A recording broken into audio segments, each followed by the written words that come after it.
Well, hello everyone, and welcome to the latest Deepest Law. We're on a Thursday today, rather than a Wednesday, which has probably caught a lot of people on the hop. But I was at an event yesterday where I happened to see a talk by a certain Danny Krueger. Pooh. And I have to say, I was thinking of even doing a video on it. It seems a bit weird doing a theoretical video about Danny Krueger in the middle of the hot news in Iran and so on. But he was more intelligent and more interesting, and is perhaps a little bit misunderstood, I think, by the online. I'll just put it that way. However, his vision is basically a very kind of genteel Roger Scruton, little platoons. Like, he's got this vision of England, it's the village green, it's the cricket, it's and a very, very heavy emphasis on the Christian heritage, starting with King Alfred. He's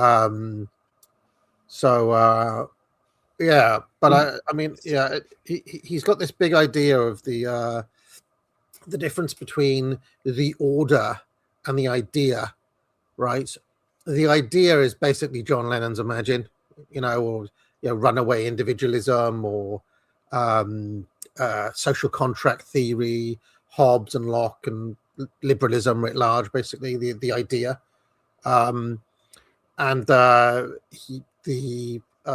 the order is like the kind of immutable, long British heritage, stuff like the evolving British common law, it's just like the country, basically, the country that everybody recognizes. And so he's quite a thoughtful guy. He's obviously thought this stuff through. I think he was asked at one point, to defend this civic nationalism. He acknowledged demographics are a concern. He acknowledged, obviously, there's the people who are here have always been the people who are here, but he did nonetheless defend, civic nationalism and so on and so forth. But he did it in quite sensible terms. And I got to ask him a question. I asked him. I said, I think my exact words were, "Sorry if this is a leading question, but to what extent do you see Blairism as an assault on the order, and do you have any ideas about how to deconstruct the Blairite state?" And to my surprise, he agreed. He said, yes, Blairism was an assault on the order, and yes, I've got lots of ideas about how to deconstruct the state. And then he reeled off some laws, and he finished with the Equality Act. So that was a bit, I didn't expect him to go there. So, where I found him a little bit lacking was on detail and on actually, does he actually have a plan, right? Because there's a little bit of idealism and a little bit of utopianism in there, but I don't get the impression they've got that kind of white paper ready to go plan type thing. Do you know what I mean? They're still formulating it as things stand. So I get the impression that if somebody wrote it and gave it to them, they might take it on board. You know what I mean? That was my so better than I think his rep suggests, but also there's a little bit of that. Did you think did you come away with a sense that the position is basically, yeah, the demographics are happening, but if we just hold the pillow on the British people's face gently enough, they won't feel it as we suffocate? No, he talked about methods of reviving the birth rate. He talked about like he's very much coming from that Conspiracian conservative tradition of the little platoons, reviving social clubs, community. I mean, David Cameron's Big Society, but like actually done properly. Does he mean what, in Whitechapel, Slough, Bradford? You see, this is the elephant in the room in a way, and nobody asked him this directly. It's like, well, okay, it's all well and good, but how are you going to make like a 90% Bangladeshi area? You know what? They're gonna drink tea and play cricket, and that's gonna magically bring back England. You know what I mean? Yeah. So, it's one thing. It's one thing growing the decorative ivy over the structure, which you can do on a Cotswold stone cottage, not so much as in the inner city. Yeah. So that he didn't really, and the other problem. I mean, do you remember that book by, was it Bowling Alone by Putnam? Was it Robert Putnam? One of the issues is that you could have clubs and communities and all those sorts of things once upon a time. All those things are being wrecked. So like, how's the government going to bring them back about? Do you know what I mean? So I don't know. That was interesting in your video about Hannah, actually. Yesterday, as I put it to someone, I said it's kind of the right sort of, if all the sensible centre left needs to move towards using its head space to get at the heart space, and that sounds a bit cheesy, but do you know what I mean? This thing of Curtis goes on about it, taking account of what's in people's heads and going there in order to capture. To be fair to Krueger, his basic vision is not Thatcherite. It's I mean, it's old. I mean, it's not a million miles away from the Peter Hitchens, Dixon of Dock Green type thing, and he did say, like, we're more than an economy, we're about family, we're about tradition, we're about heritage and Christianity and all this sort of stuff. He is pretty. I mean, he's obviously like seems like a man of the right, if you want to put it that way. Trouble is that it's also difficult to tell within the politics of reform. Like, really, I mean, he was been in the Tory party for ages, and they lost the argument to the Thatcherites over and over again. And will that dynamic just reproduce itself in reform? Like, I saw a thing with Farage the other day, basically like poo-pooing any idea of doing anything about woke or LGBT and so on. Whereas when he was asked in this thing, like they absolutely want to do all sorts of things to, he wants to do all sorts of things to, put an assault on DEI and woke and all these sorts of things. But that's not what I'm hearing from Nigel. So it's not even clear that within the dynamics of the party, whether any of that stuff that I was listening to will actually happen, or whether he's just there, trying to make himself heard. Do you know what I mean? But, yeah, I mean, if he got his way, it sounds like he would just roll back a few aspects of the last sort of 5 or 10 years. So it's just a Tory, right? It's just. I mean, he's pretty much on board with just repealing Blair, by the sound of things, like taking us back to, what, including sending people back. Well, I mean, and see, we didn't really get into that because he was he wasn't given that much of a grilling. Some of these topics were broached, but again, he's not for sending anyone back. He's part of an organisation with Miriam Cates, which says on its own web, I can't remember the name of it now, but it says on its website we're pro-immigration. It's quite simple. Like, we want more. He's just a Tory. So is Miriam Cates as well. It's just another Tory. Yeah, no, in fact, he did have a couple of moments where he almost forgot what party he was in, which was a little bit concerning. Like, I think like the Tories have got like a tagline, like a 3-word tagline. Reform have got one as well, and I think he mixed them up at one point. But shut it down. That was kind of, but it was. I mean, I guess what I'm saying is there's a lot of stuff in there that kind of vibes with, my vision of Trump done. I mean, it's basically all the same stuff that we all want, right? But the question marks are over the practicalities, and there's also the question mark over has that ship already sailed.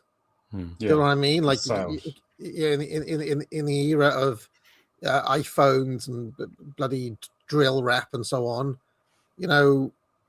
tea and Henley Regretta and prayers and so. I mean, I get the impression that he's very religious, and that he's part of one of these kind of quite hardcore Orthodox churches. That's what that was like the underlying, because he kept on saying like church attendance is really up, but it's up in conservative churches, not in liberal ones. You don't mean Orthodox in the sense of Eastern Orthodox, do you? No, I mean like some of the more hardcore, some of the more hardcore Protestant types, some of the more hardcore Catholics and things like that. So yeah, but he is totally committed to the Christian idea above race or ethnicity.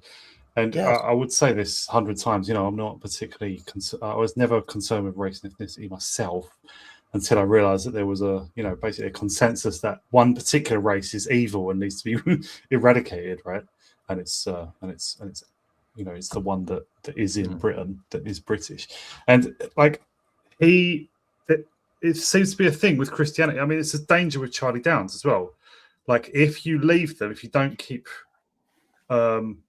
attacking them from the right, essentially, they'll just slide back into the Christian thing and saying we're defined by Christianity, which means anything goes migration wise. Like as long as they convert or as long as they say the Shahada or whatever, Well, he wasn't, to be like Krueger wasn't even saying that. He was saying that Christianity is the umbrella under which freedom of religion is possible, is what he said.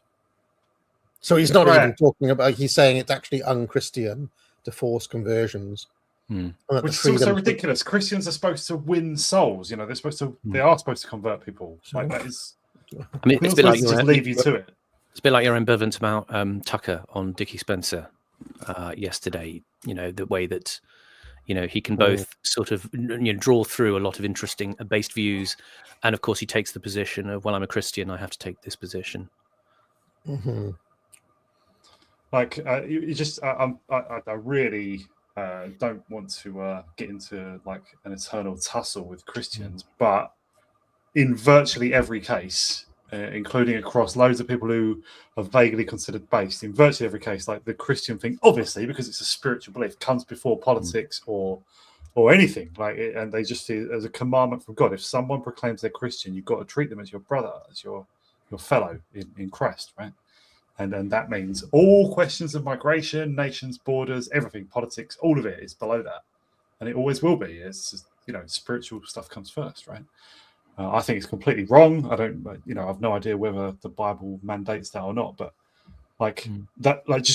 you're always going to get this from Christians. I really hesitate to slag them off, but it's always going to be a thing. Probably the nicest thing I could say is that, you could give Krueger a place in a based cabinet, right? But you'd want to put him in charge of like the museums or something. Put him in charge of put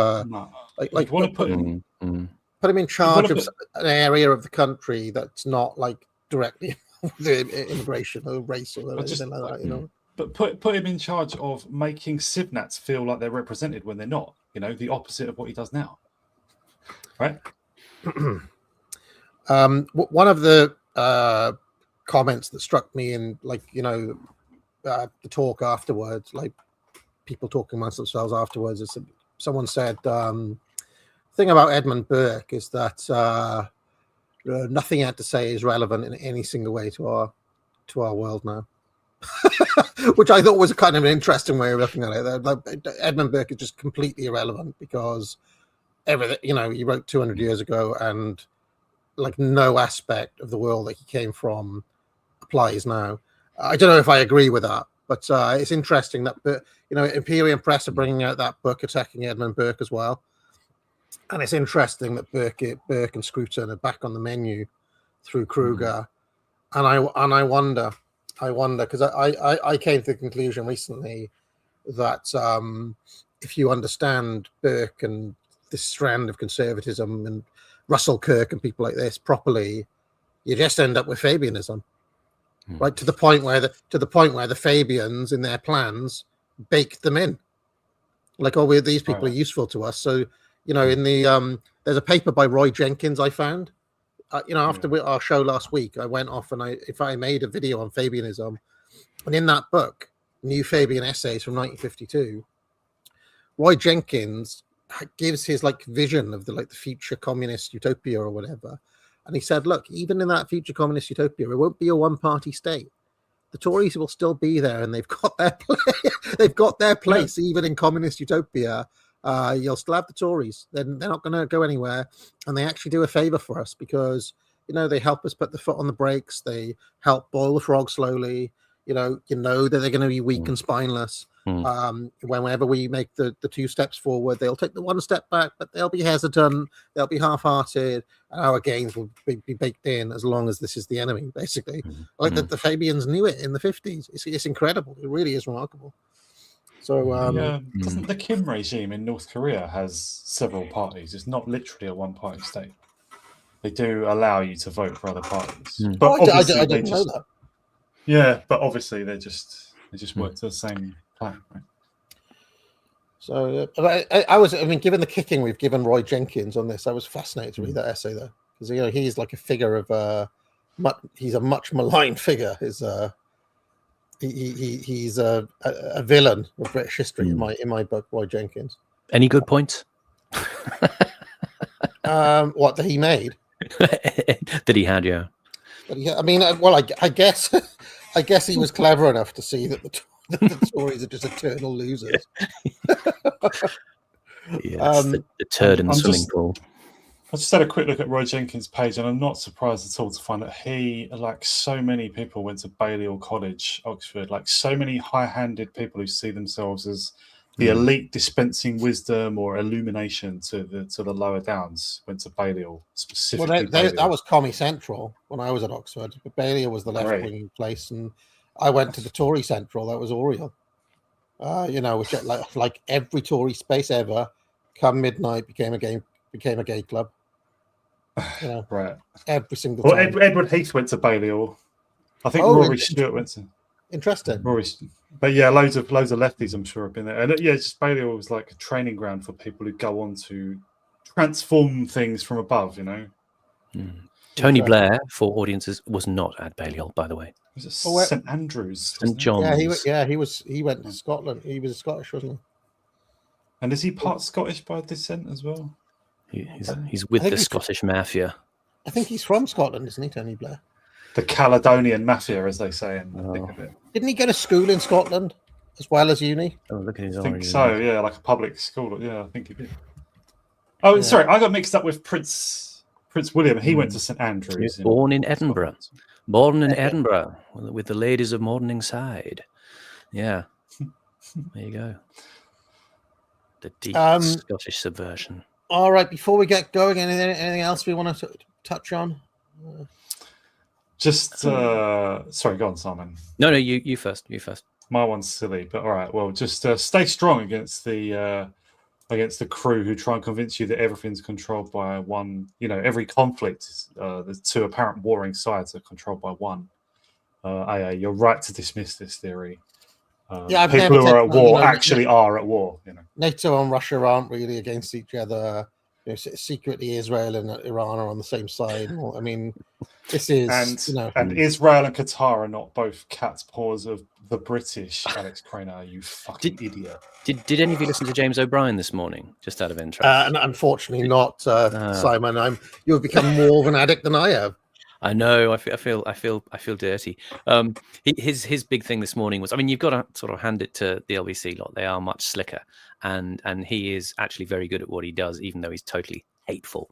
But his big shtick this morning was, or very Curtisian in a way. It was that that Trump and so on have destabilized the sense of reality and motive so much.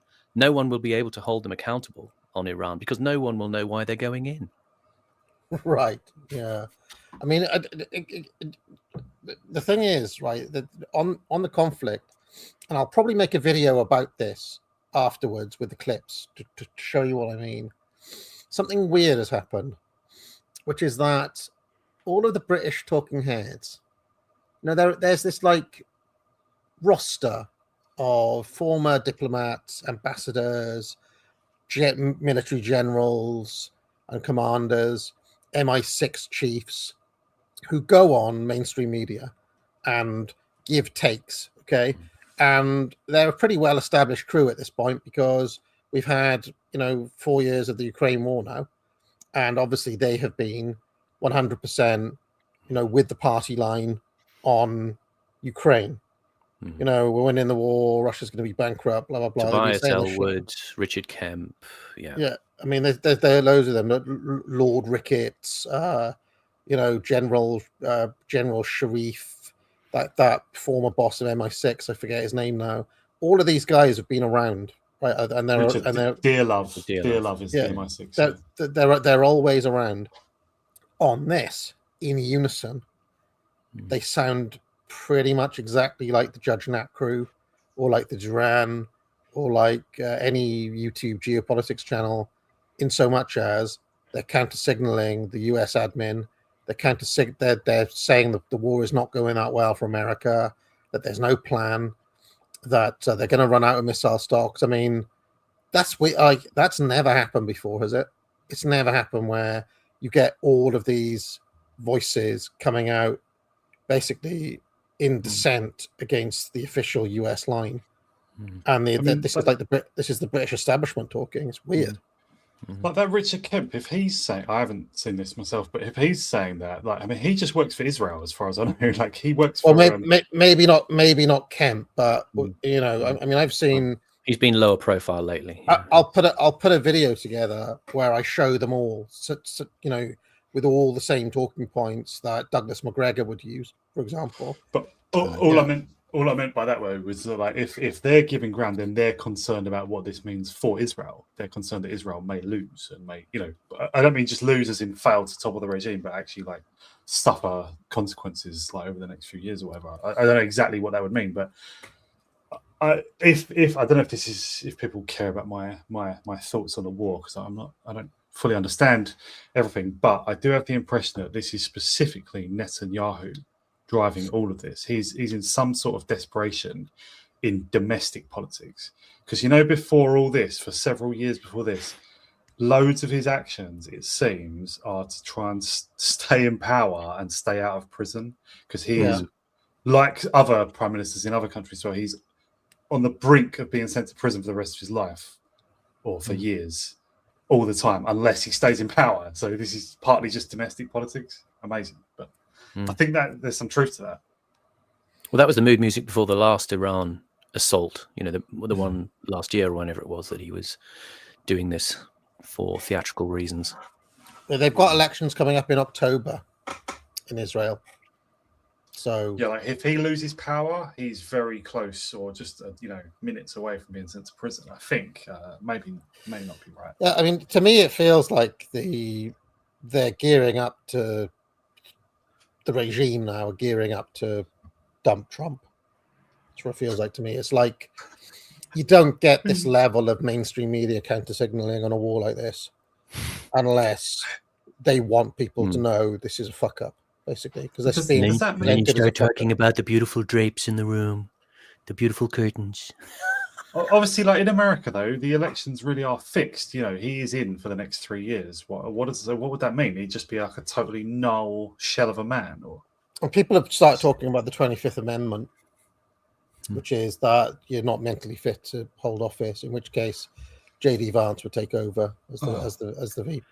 But he's not very intelligent. Like Trump's Mate, Horace, have you seen Pete Hegseth and Rubio in the past couple of days? I mean, you want to talk about retard Olympics? I mean, I know. Pete.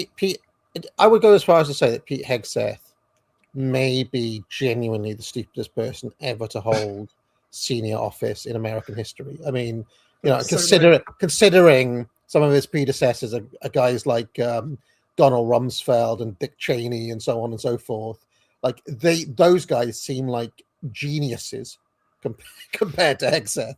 He is a different planet. He sent a memo to US military personnel that this is God's plan, that they're going to bring about Armageddon. Right. I mean, that should be an immediate. It's dangerous. That should be an immediate dismissal. Yeah. Right. That is not that is dangerous levels of weird. Lindsey Graham is out there saying this is a religious war that could set the tone for the next 1,000 years. Right. If your dispensational millennialism, blah blah blah, they're talking about like the 1,000 years of Christ reigning on earth, the tribulation and stuff. Yeah, right. Yeah, right. I mean, this is mental. This should not. I mean, call me a Reddit tier atheist, Horace, but I don't really want biblical prophecies setting American foreign policy or any foreign policy. I don't know about you. I will call you a Reddit tier atheist, but as a compliment, they've been proven right. The religious are wrecking the earth, as we can see. No, I don't know. Full-on Ramona Richard Dawkins would be better in charge of the military of the Department of Defense, or the Department of War, as it's known now, than Pete Hegseth. So there we are. So anyway, we won't get too sidetracked on that. I mean, one of the things that suggests there's a level of panic here is that the story keeps on changing on a day-by-day basis, and it seems like the US are just, doing like indiscriminate atrocities for the cameras, basically, for like, oh, we just sunk this ship. What for? Don't know. Because we could. Yeah. And they're doing this carpet bombing campaign on Tehran, but it's like, okay, it looks good, but like, is it achieving anything? Is it doing anything? It just looks violent. It just looks terroristic. Right? They're just trying to just kill their way into making the enemy submit. It's horrible. This is that somebody quoted that Brian Beletic tweet from June last year. Yesterday, many Americans are disillusioned by the Trump administration's obvious betrayal of MAGA, which was always a deep state branding. But many more Americans, deliberately shaped into violent racist idiots, will cheer U.S. wars on abroad because they have nothing at home to be proud of. Yeah, well, I mean, it is what it is, but I just don't think that. If the plan is, we're going to bomb them until they submit, right? I don't think they're going to give up. I mean, remember they tried that in World War II, and that is what actually produced the conditions for, using the A-bomb, using the nuke in Hiroshima and Nagasaki, because the Japanese just were not going to give up, and it took that. I mean, is Trump going to go there? Is he going to are we going to get the nukes out? I don't know. I can't see anywhere else that they're going to go. And a lot of people are saying, like, okay, they're bombing buildings and hospitals and so on, but none of the military targets are have anything in them.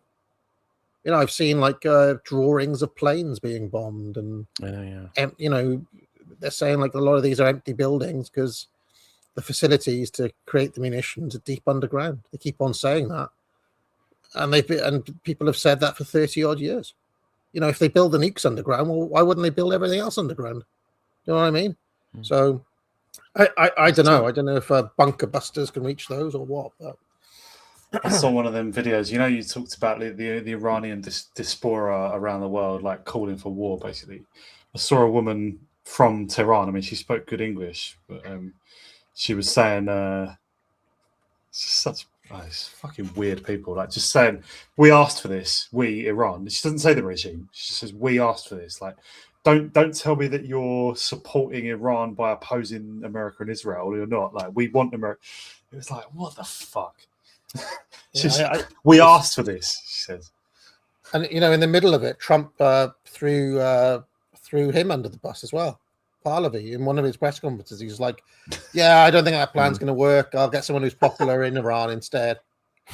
Yeah, nice one, Trump. That's 30 years of Israeli planning down the drain in one press conference. You know what I mean? It's just a shit. I mean, the fact that it's such a shit show shows you that they're making stuff up on a day-to-day basis. They don't really know what they're doing. Maybe their plan is to do a Libya or a Syria, right? Or even an Iraq, where country descend into civil war.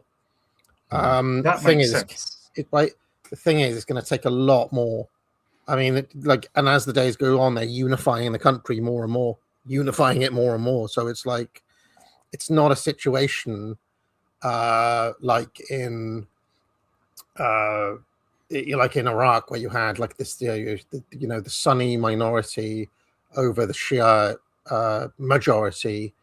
With the Kurds in this region, the Kurds, and I mean, if the Kurds get involved, they will get, we'll see a bloodbath there if the Kurds get involved. And as far as I can see, that was fake news. That they said the Kurds were getting involved, and then they didn't. And then they were like, all the Kurdish guys came out and said, yeah, that's not going to happen. So now they're going to try to get the Azerbaijanis involved. But that's asking for trouble too, because they'll just they'll hit Azerbaijan hard, and of course the Russians may get involved as they have interests in that region as well. So I don't know. I think it's a massive mess, and I think they're just making up tactics on the fly, because their initial plan, which was the people rise up and overthrow, didn't happen, and now they're stuck there. So maybe Netanyahu planned that, but from the American side, they were lured into it. I'm by no means like an expert on this region and stuff, but like it does appear to me that like Shia Islam is probably, just as a faith, is probably strengthened by this. Like Shia regimes, maybe not, but like the Shiites in Bahrain seem to have suddenly found their voice again. I know it's only a small country, but in 2008, I remember. Does everyone else remember this? Like during 2010 or 11, during the so-called Arab Spring, Bahrain, it seemed, nearly overthrew their monarchy and went Shia. But like the Saudis, just as they did the other day, they just sent in forces, which they have ready on the border, and they just send them in and just crush and terrorize the population. Obviously, in Iraq, you've also got a Shiite majority.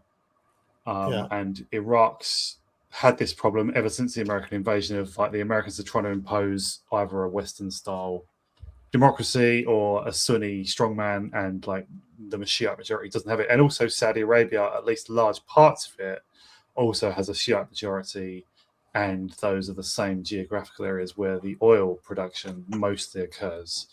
So Saudi, Bahrain, and possibly and Iraq, all there's like a great Shiite pressure at the moment, destabilizing all of them. I mean, I assume Saudi's not going to be overthrown, but Bahrain, they actually could, it's definitely energized. I mean, there's been this whole hoo-ha this week about people in this country trying to mourn Khamenei.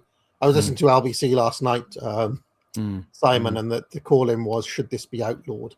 There was a protest, I think, in Manchester, wasn't there, or something? There was a little sort of shrine. Should it be illegal to hold a vigil to Khamenei? Like, you wouldn't be allowed to do it for Bin Laden, so why for this guy? Was the nature of the call-in. But the very fact that is happening shows you that it's certainly given energy. And I've seen a couple of Shia promos come across my tummy. I can find this. I don't know about you. Twitter is so hard to find anything now.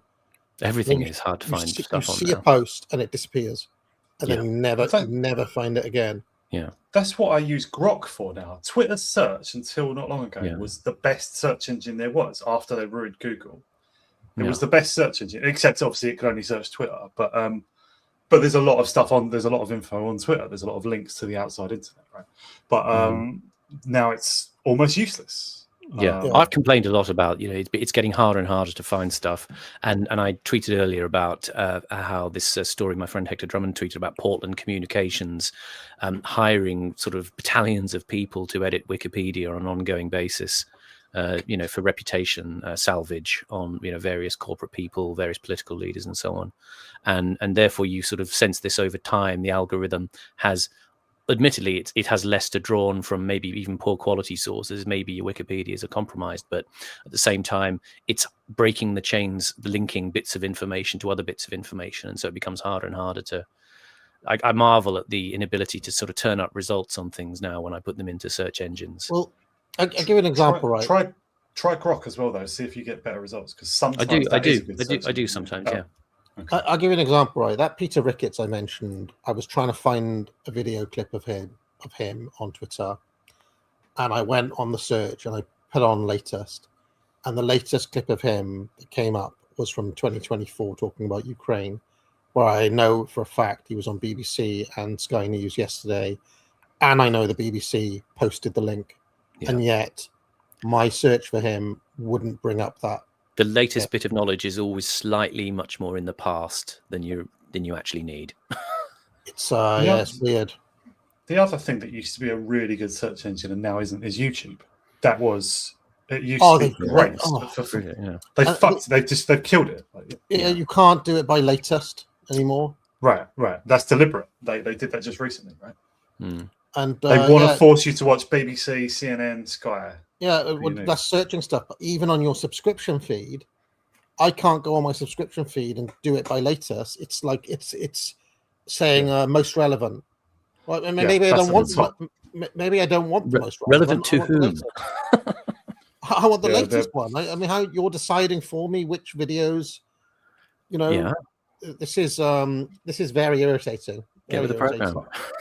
So this is obviously a recognized problem by other companies, because I started using a new VPN provider the other day, an antivirus sort of package, and they got their own search engine. I tried searching for my own Substack on that, and it was not anywhere in the results, not even several pages down or anything.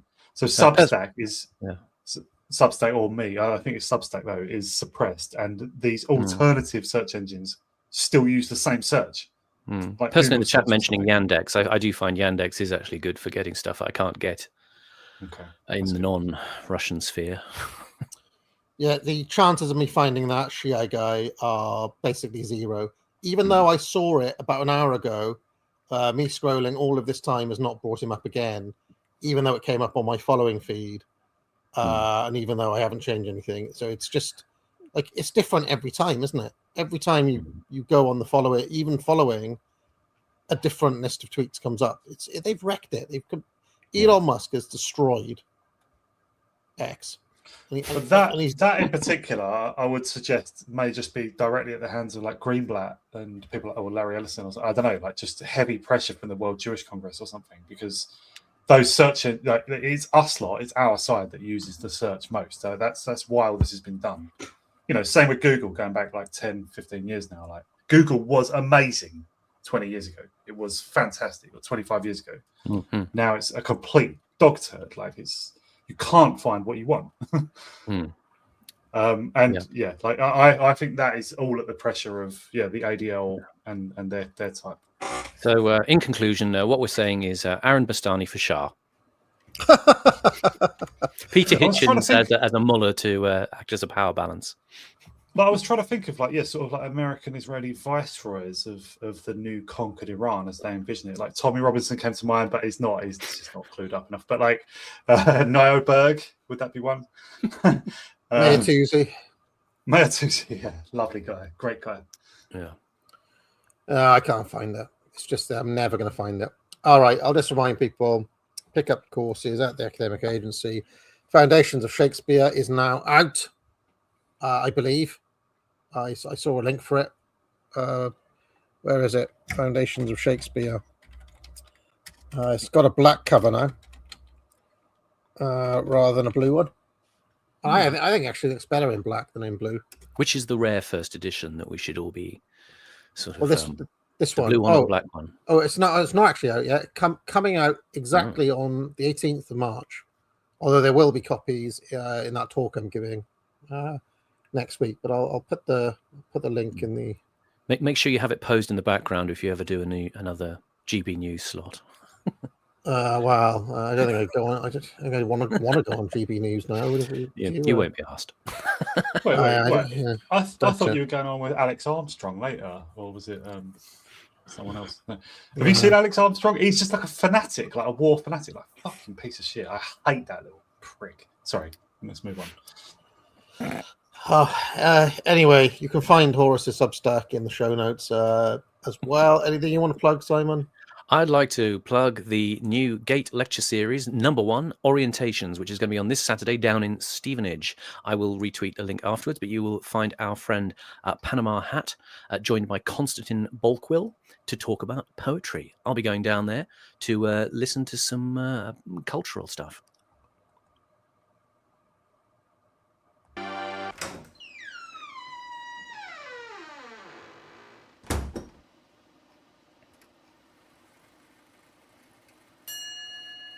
In the 1950s, as the empire collapsed around them, the British government saw the intelligence agencies as one of the few ways in which Britain could still remain powerful around the world. In the public's eyes, the spies were powerful, glamorous figures, epitomised by James Bond, who proved that Britain still had global power. In reality, this is what Dickie Spencer was talking about, Simon. Mm. If you watch that chat I had with him. MI6 was full of communists. Go on, Horace. Oh, that was an interesting bit, just as I said pause. In reality, MI6 was full of communists. I was just going to say, like, he just attributes to the public the view that spies were all glamorous and whatever. Like, no, I'm sure most of the public knew that they were just watching movies. Like it's just Curtis just disparaging the public again, just saying we're all idiots, just fall for whatever the rulers pump out. Oh, oversensitive. I don't agree. I think he gets into it more. There's a great blog entry that he does, which I'll post again later on, where he really talks about the way that agencies like MI5 and MI6 were sort of confected, just around the time before the First World War. Often on the basis, and he makes a lot of interesting conjunctions here, often on the basis of sensationalist fiction. There's a particular guy called, I think it was Michael Leakey, who wrote a kind of, one of these kind of future shock novels that, we talked about last week with the sort of Yellow Peril. This is the scenario that could happen, War of the Worlds, whatever. And some of these kind of elevated, public anxiety to an extent that it sort of kind of formed a cloud cover under which agencies could be formed in a sort of convenient way. I mean, I take your point. I think there's an element of also mounting a certain level of hysteria in order to then justify the institutional reaction that happens. And Curtis goes into this in his blog, which is quite amusing. Who kept defecting to the Soviet Union. While MI5, whose job was to catch such traitors, hadn't caught one for years. A tough police chief from Glasgow was sent in to reform MI5. But the agents would only talk.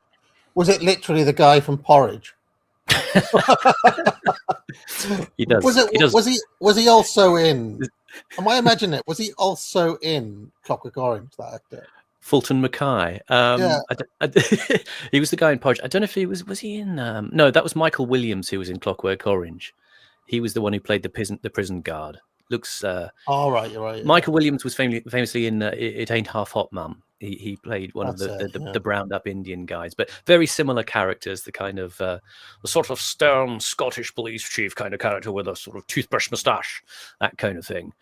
This guy was called Sir Percy Sillitoe. He was a police chief from Glasgow, and he was sent into MI5 by Clement Attlee actually quite early on in 1946, and.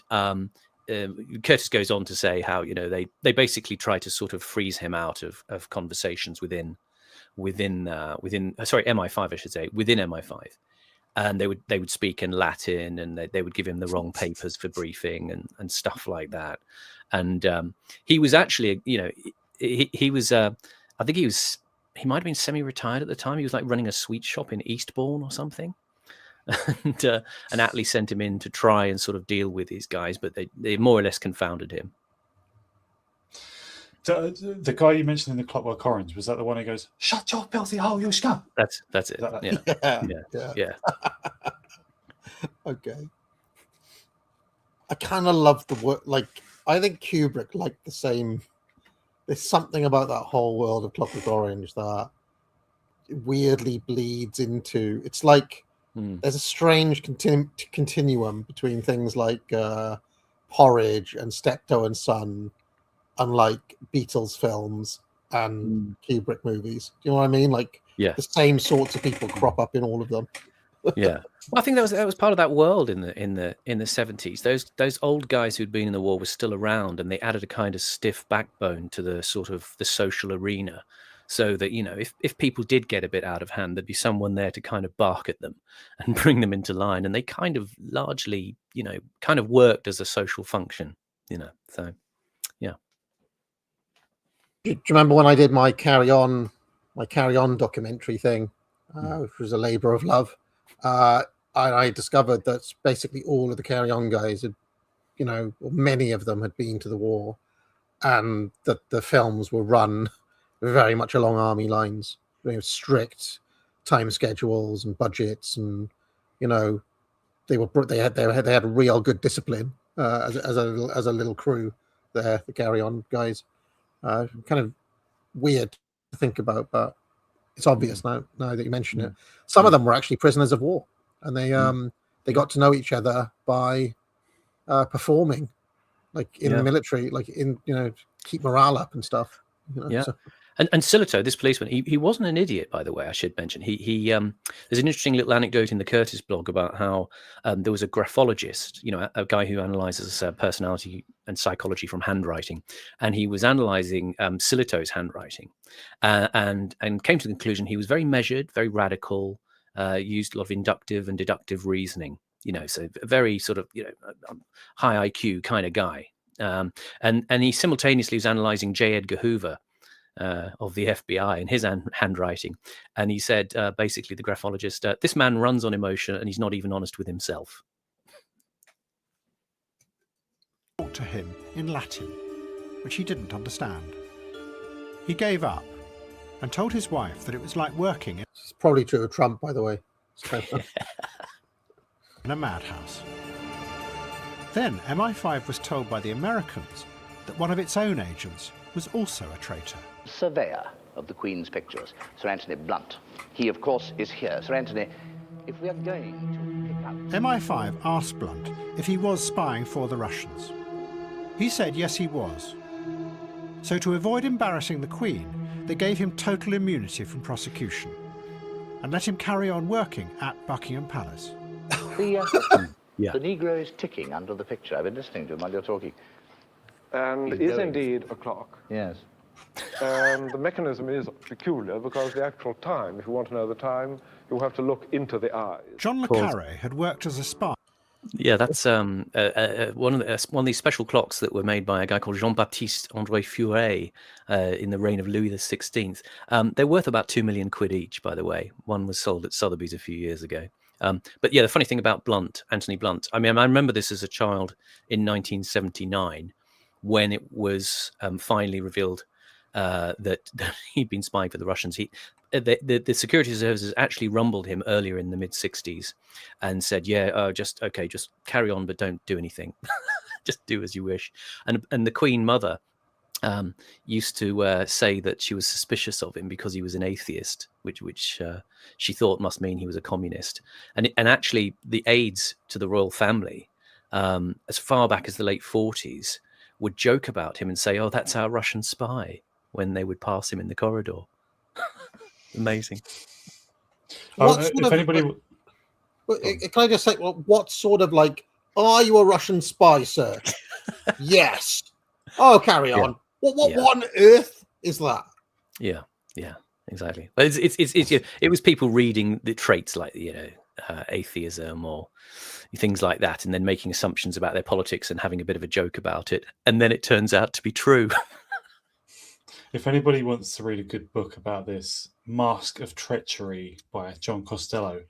It's a bit of a lurid title, but it's full of interesting information. It's a really good book. Yeah. Curtis is taking a lot of his stuff actually from another interesting book called The Second Oldest Profession by Philip Knightley, if people want to look that up. Can I just say something else interesting about, given that we're talking about the Attlee government here? In said new Fabian essays, they were all debating about how to position Britain in the Cold War.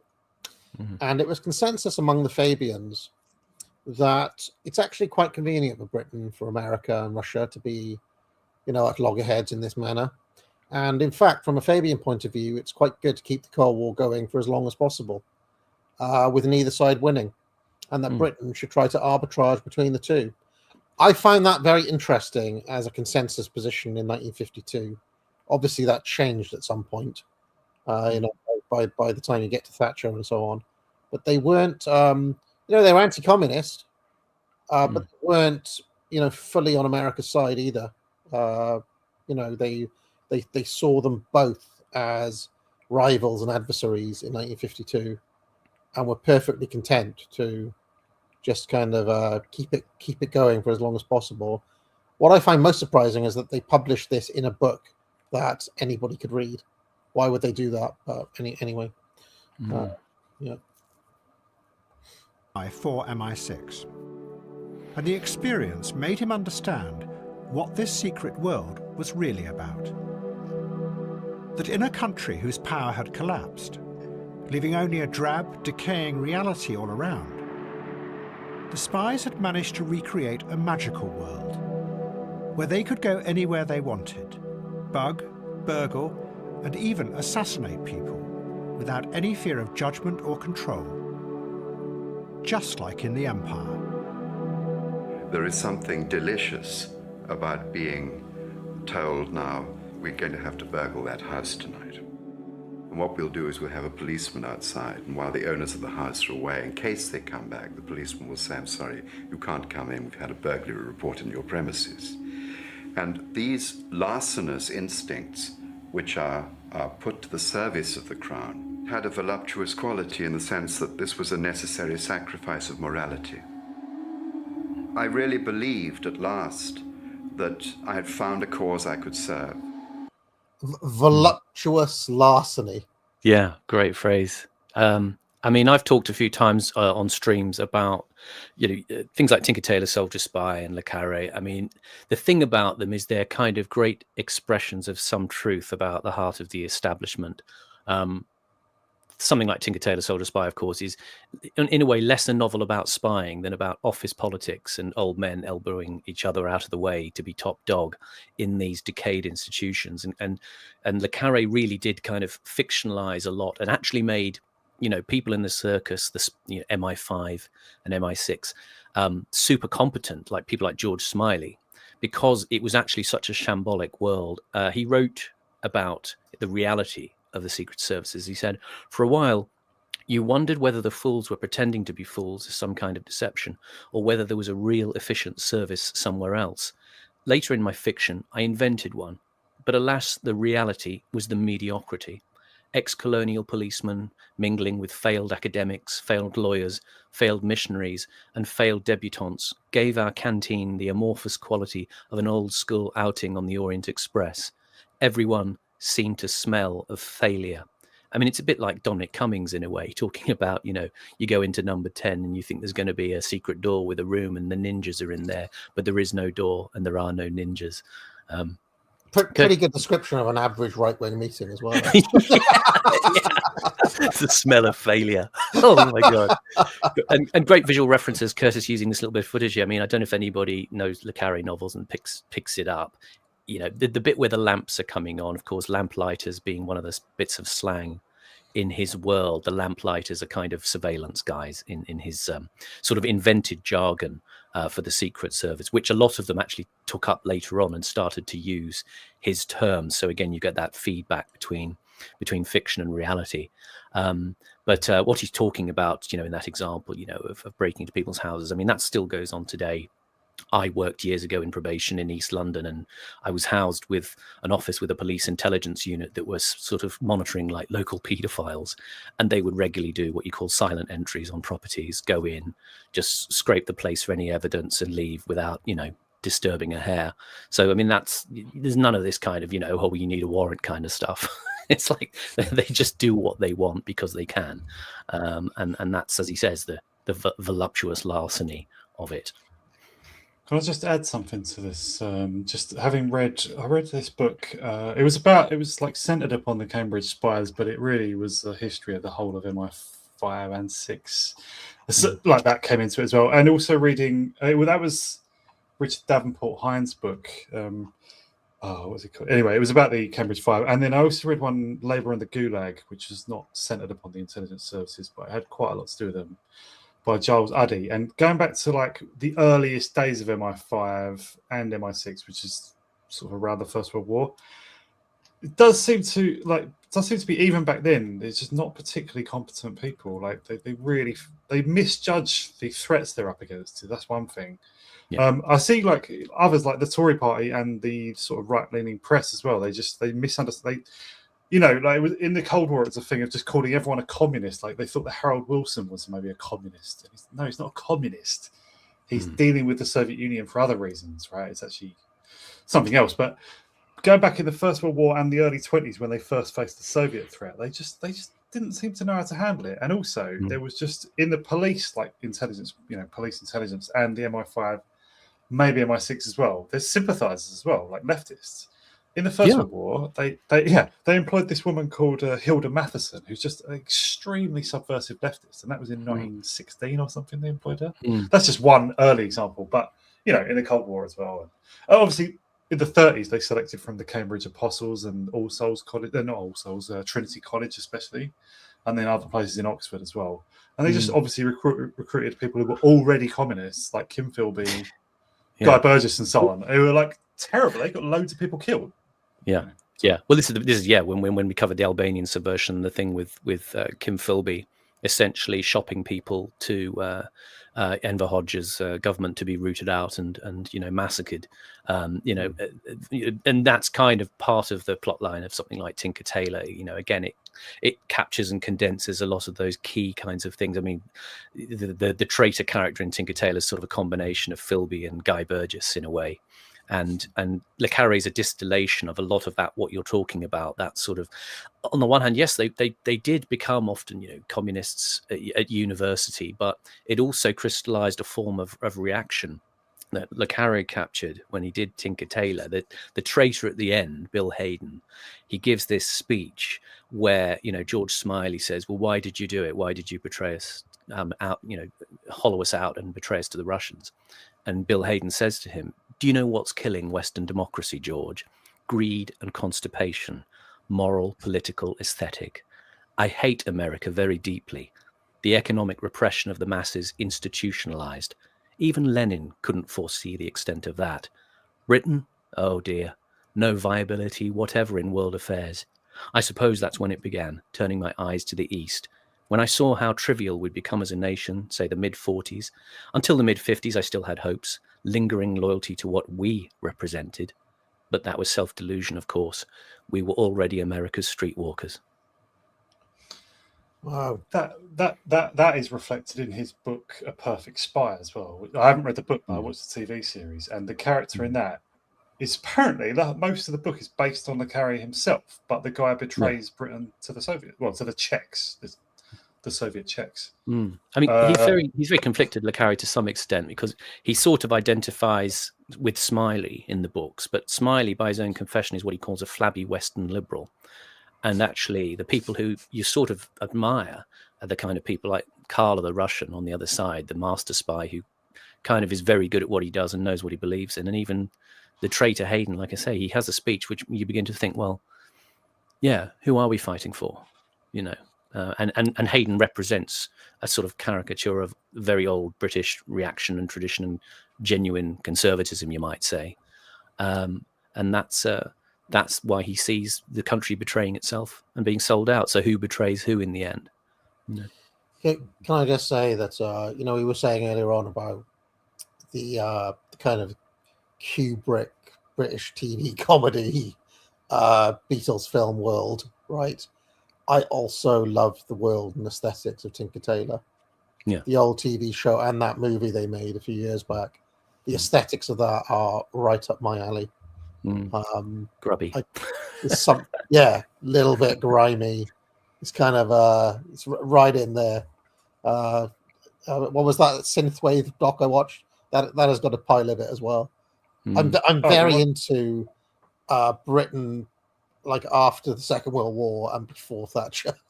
That's is that the one is that called something like Synth Britain, or is it Electric Dreams? What was it called? I've seen one of these, Britannia. And they it's a lot about Sheffield and stuff, right? It's a lot of and high-rise flats and things like that. But I don't know. There's something about Synthwave Britannia, something like that. I think I've seen that. Yeah, Synth Britannia or something. Good. But you know what I mean? The world of Tinker. Have you seen the old TV show? And I'm just into. I'm into the stark offices bits as well, and the wood, and the just his glasses and everything. all about the clothes. You know that building? What's that building in London? Is it something house? It's like when I went to Birkbeck College, and some of the lectures were there, or the library I went to. What's it called? That it was a government building in the Second World War. I think it was probably Leconfield House. It was where MI5 was based. Yeah, maybe that. Well, there's Electra House was another like intelligence site, but no, it looks like a Soviet building or a fascist building or something. It's really European looking. Could be 1984 sort of. Could have been Gower Street. There was a couple of sort of down at heel buildings, and one of them was 140 Gower Street, where MI5 were based in the 70s. And I think Curtis might have used something that looked a little bit like the outside of Gower Street, but they were these kind of shabby, nondescript office buildings just kind of tucked away in London. What the old MI5 place, Leconfield House, they're trying to make it into a sort of some people trying to make it into a private members club now that it's been, it's long been abandoned. But one of the people trying to make it into a private members club was Liz Truss, actually. So there's kind of slightly funny tradition there, maybe. One of my even more favourite things is watching all that footage of Britain between 1945 and 1979, and but from the point of view that it is already a totalitarian state, that we're living in George Orwell. Orwell's 1984 happened basically, and in fact, even watching these Curtis documentaries, the more we watched a bit of that footage of was it Harold Wilson campaigning on the campaign trail, or some of the messaging from the government and so on. It was basically a totalitarian state. I don't care what anyone says. Britain since World War II has been basically a totalitarian state. That's my view. So no, you can choose your dictators. The place I was thinking of was Senate House. Just really sort of I've got a Orwell card. looking. I've got a card to go in there. I did research there a few times. Senate Yeah. House. I went there for the library.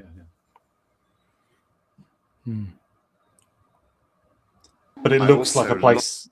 It just looks like a place that in the Second World War must have been full of spies. I don't know if it was, but it just looks like it. Anyway, sorry, move on. Longed for the dignity which great secrecy confers upon you.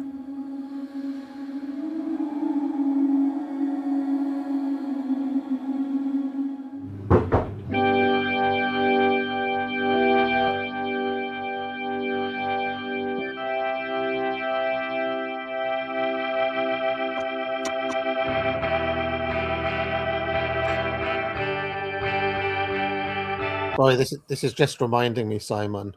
That footage of the MPs dancing yesterday.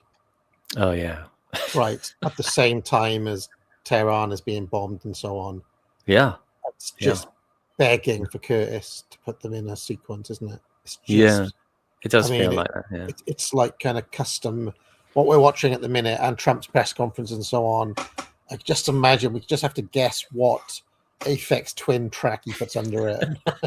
It's a classic metaphor of people dancing as these kind of lost souls, as he referred to in The Power of Nightmares, that Qutb saw them as. These people are kind of in the grip of a sort of metronomic delusion that they just kind of stick their heads in the sand and just dance towards disaster, and that's what we're seeing. Did you ever watch Ken Dodd, by the way? Did you ever see him? No. I think this was a performance of him somewhere at the New Brighton Pavilion up in Merseyside, where he would often go. And I somewhat regret never going to see Ken Dodd, because he used to perform at the Grand Pavilion in my hometown fairly regularly. He's notorious for having 4-hour shows and things like that. Yeah, and I just never went along. I probably should have. Missed my chance now. He was always on the TV when I was a kid, with his feather duster and the Diddy Men and all this stuff. But I don't remember any of it. No, was he actually any good? What was he doing for 4 hours? I don't know. He probably was a good showman, but he's not one I return to. Maybe we should find a 4-hour Ken Dodd show and just see what happened. After 5 minutes, what could he possibly be saying or doing? Do you know what I mean? Ken Dodd, deepest law when? Maybe there's some deep esoterica in there, because they don't always sell out to shows. They'd be packed, people be pissing themselves. So what's going on in there? God knows. Did you ever see him, Horace? Ken Dodd? No. He's gone. He's buggered off. Well, he said he's going to be back in 2 minutes. I wonder if there's any, like, what were the Dodd fans called? Dodd Dodderers. flock. The Dodderers. The Diddy Man. The Diddy Man. Sorry, just to confirm, no, I haven't seen Ken Dodd. I don't really know what he does. He looks like a silly man. But back before alternative humour came along in the mid-'80s, like, or, you know, whoever it was, Joe Brandon, Jack D and stuff, people just laughed at simple things, didn't they? So I doubt there's any esoterica to be found. It's probably just very straightforward laughs. Really. He's kind of buck-toothed, wild-haired, googly-eyed, you know, sort of, as you say, funny man from the era of kind of music hall, in a way, and you know, royal variety performances. You know, I wonder if Stuart Lee has ever opined on Ken Dodd. Let's have a look. Stuart Lee, Ken Dodd. See if anything comes up.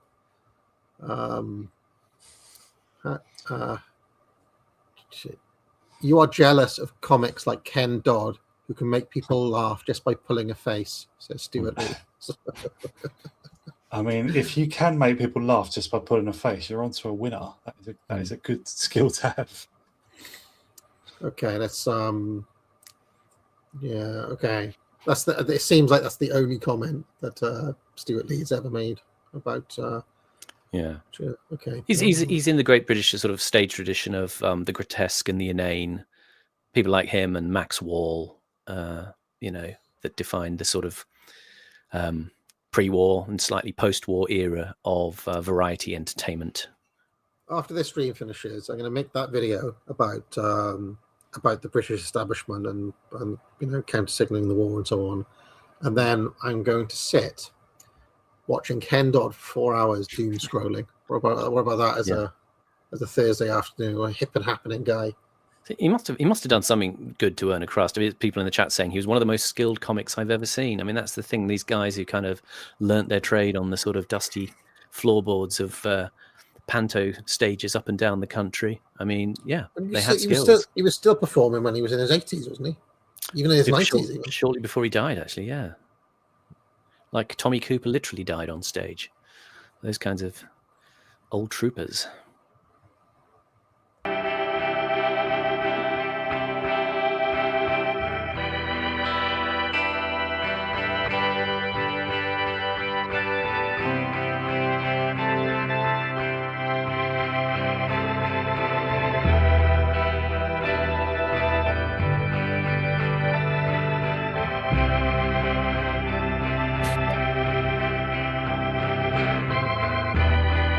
Never average right-wing gathering.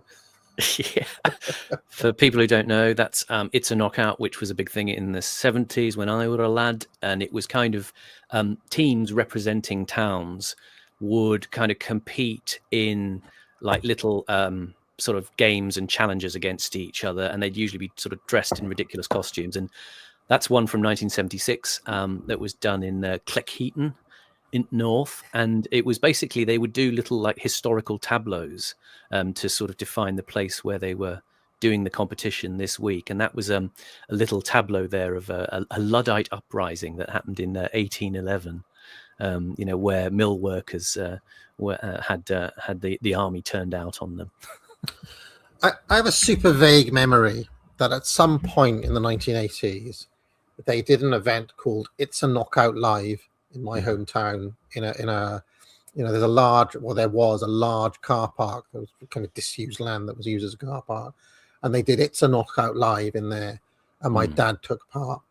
Now that's one of those things where it's such a vague memory that I don't know if it's true, but I've got a distinct memory of something like that happening, and being there as like an 8-year-old, something like that.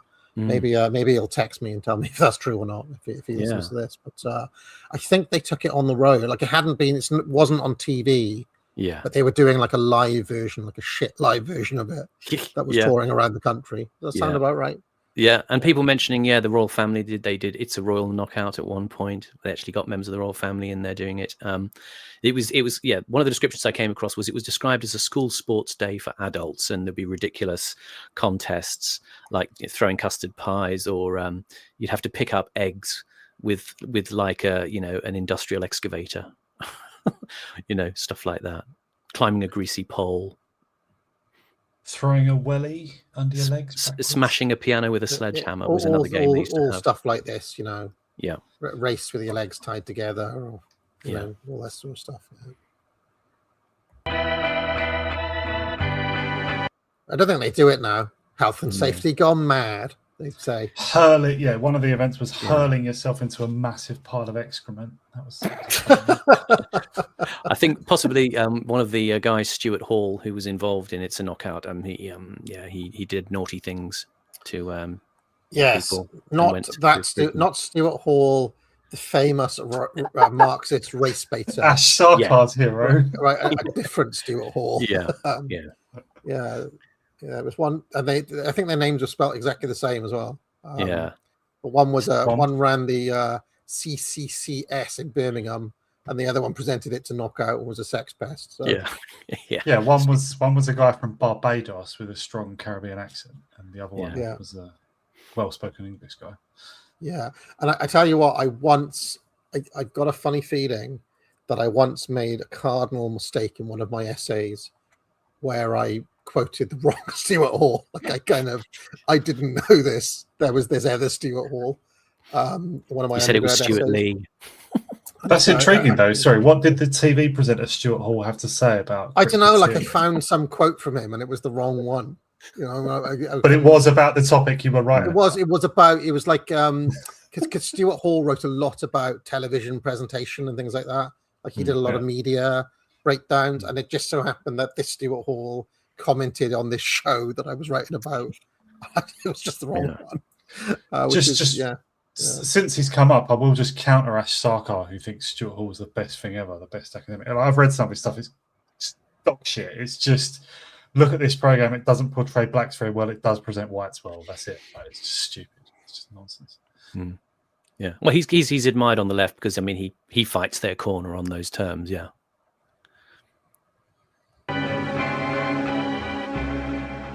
In America, the spies and their secret operations were also being used to maintain a fiction.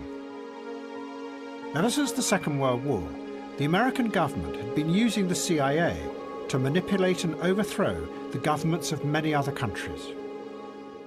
One of the most senior members of the US State Department, Hans Morgenthau, had given this hidden system of power a name. He called it the dual state.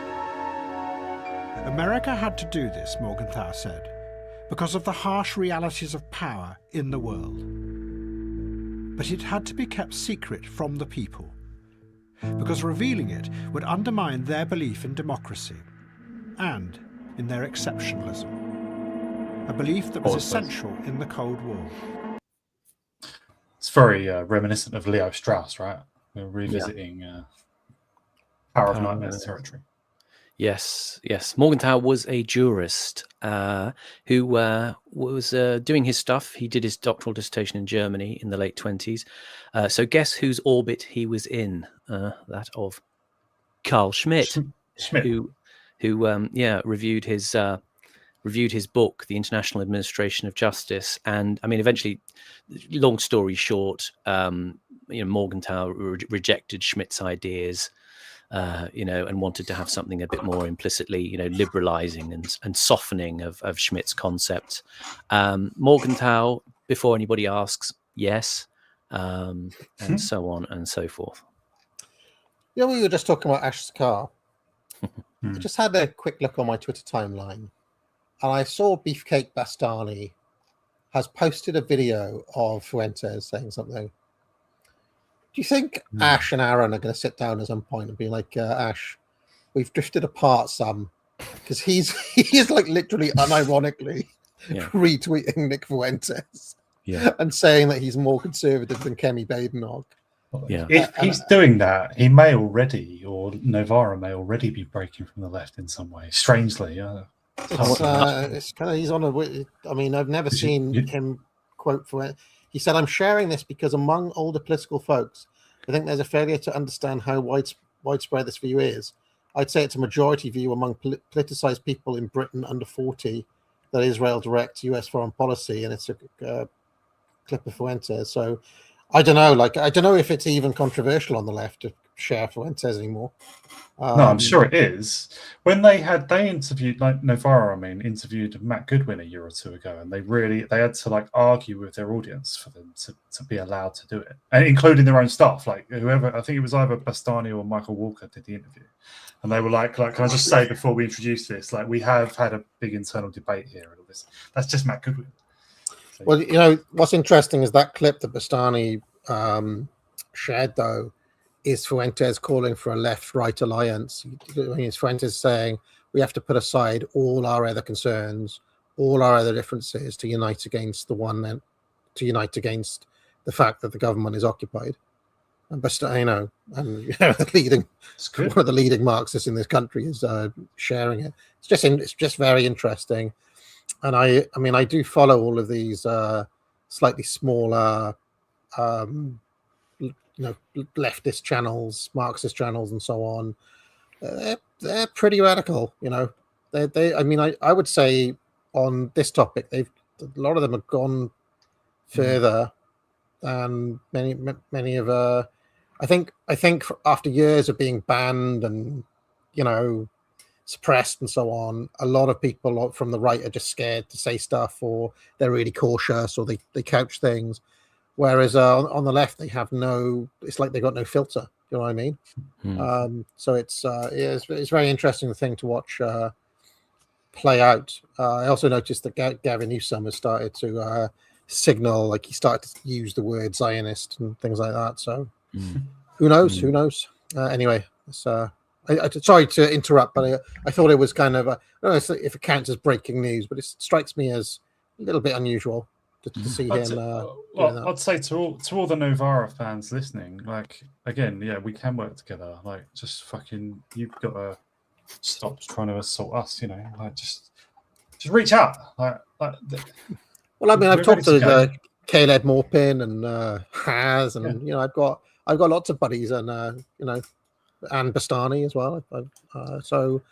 I mean, I do think there's something. I do think there's an anti-establishment feeling that goes over and above tribal affiliations, tribal loyalties at the moment.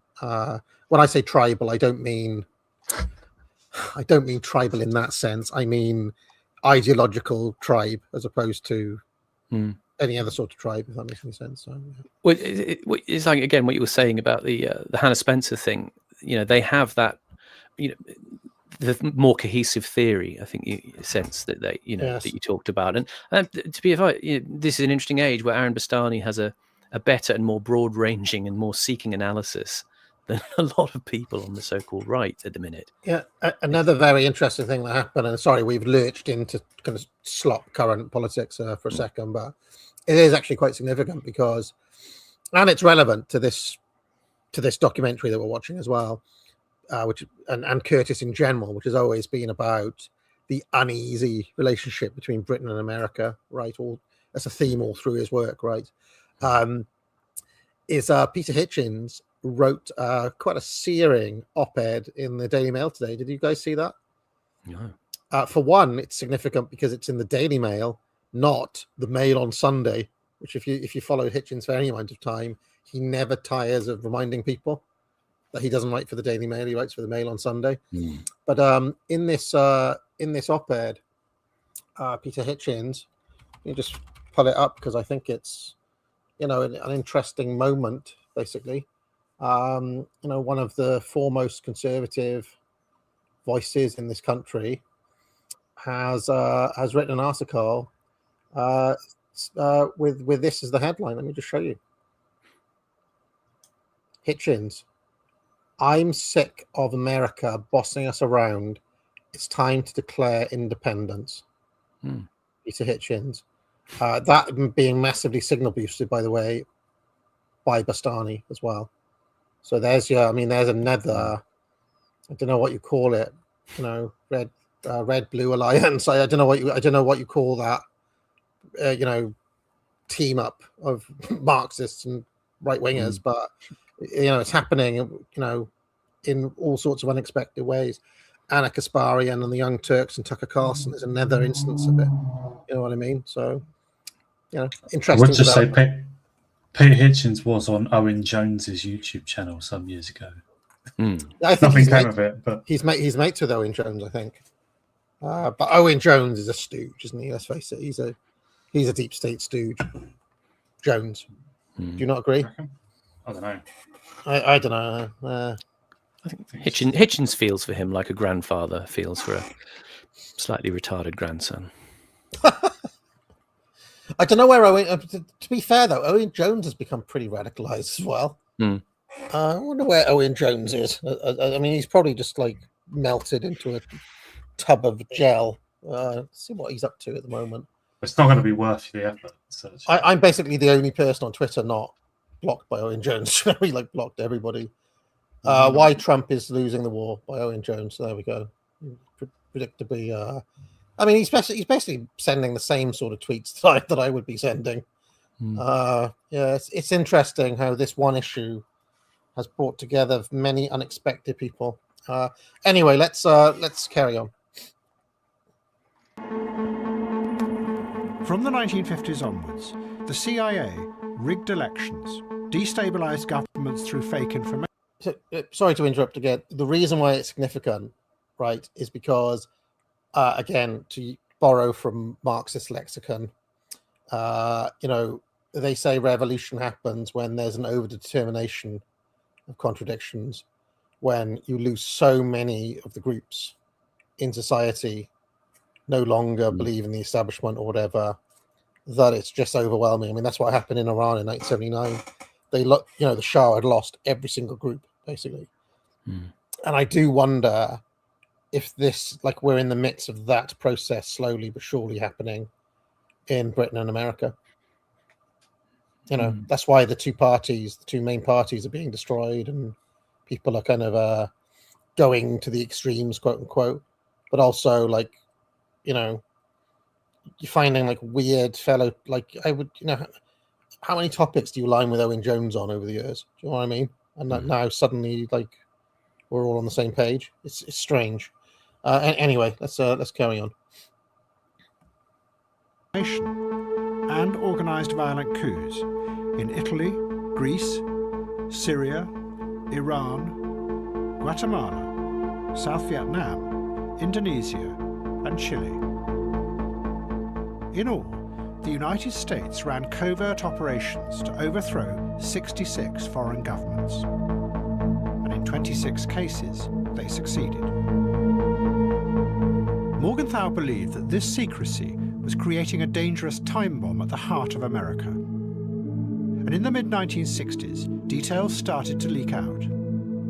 One of the senior members of the CIA, Miles Copeland, revealed that he had been involved in organizing coups throughout the world, starting in Syria in 1951. It seems to confirm from the inside many of the people's fears, worst fears, about the way in which American policy is conducted. For example, plotting to overthrow the Syrian government and others.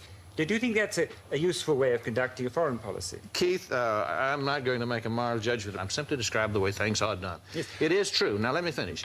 It is true that in many cases we would sit around in our attics of the State Department and we would have long discussions. Our government does not interfere in the internal affairs of a sovereign nation, and we meant that from the bottom of our hearts. And then we'd say, but in this is one case where we have to. And so we would have to try to decide how to do what it was we said was against our policy to do. And we did, in fact, interfere in internal affairs. Quite literally, the Schmittian exception. This is what Morgenthau provides for them, the ability to take that exceptionalism, but retain a certain, selective moral core. Let's say a moral core that may be played as a card in favor of certain groups and one direction or another that may suit US policy. If the Schmittian exception happens 66 times in the space of 20 years or something, is it the exception or is it the rule? That would be another question.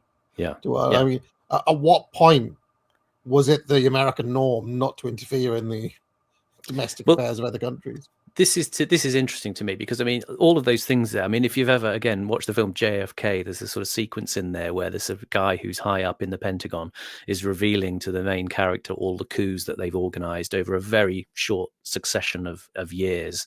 And you think that's phenomenal, the amount of stuff that they were fiddling with in the full 50s and 60s. And what this guy Copeland, Miles Copeland, here. By the way, he was also the father of Stuart Copeland, the drummer of the band The Police. That's strangely enough. He's sort of illustrating this thing which you've heard this phrase parallel construction.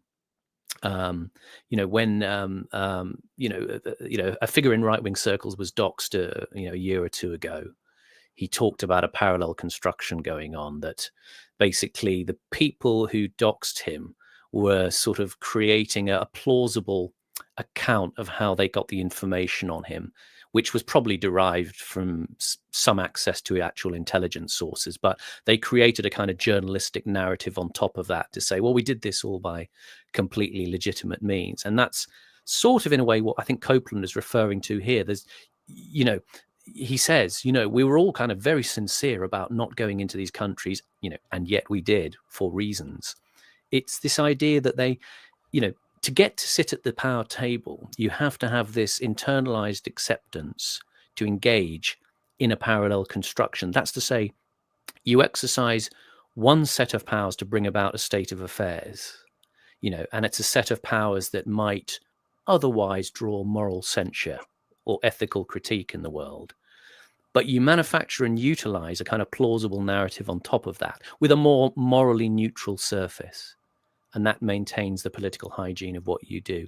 It's the sense we have about a lot of politicians is that, yes, they kind of know that when it comes down to it, they will exercise the Schmittian exception, but their public-facing armor and story is about, well, we're doing it for these reasons here because they've broken international law or because we suspect there may be weapons. And of course, you find out that there aren't any weapons and that the breaking of the international law is highly dubious and selective.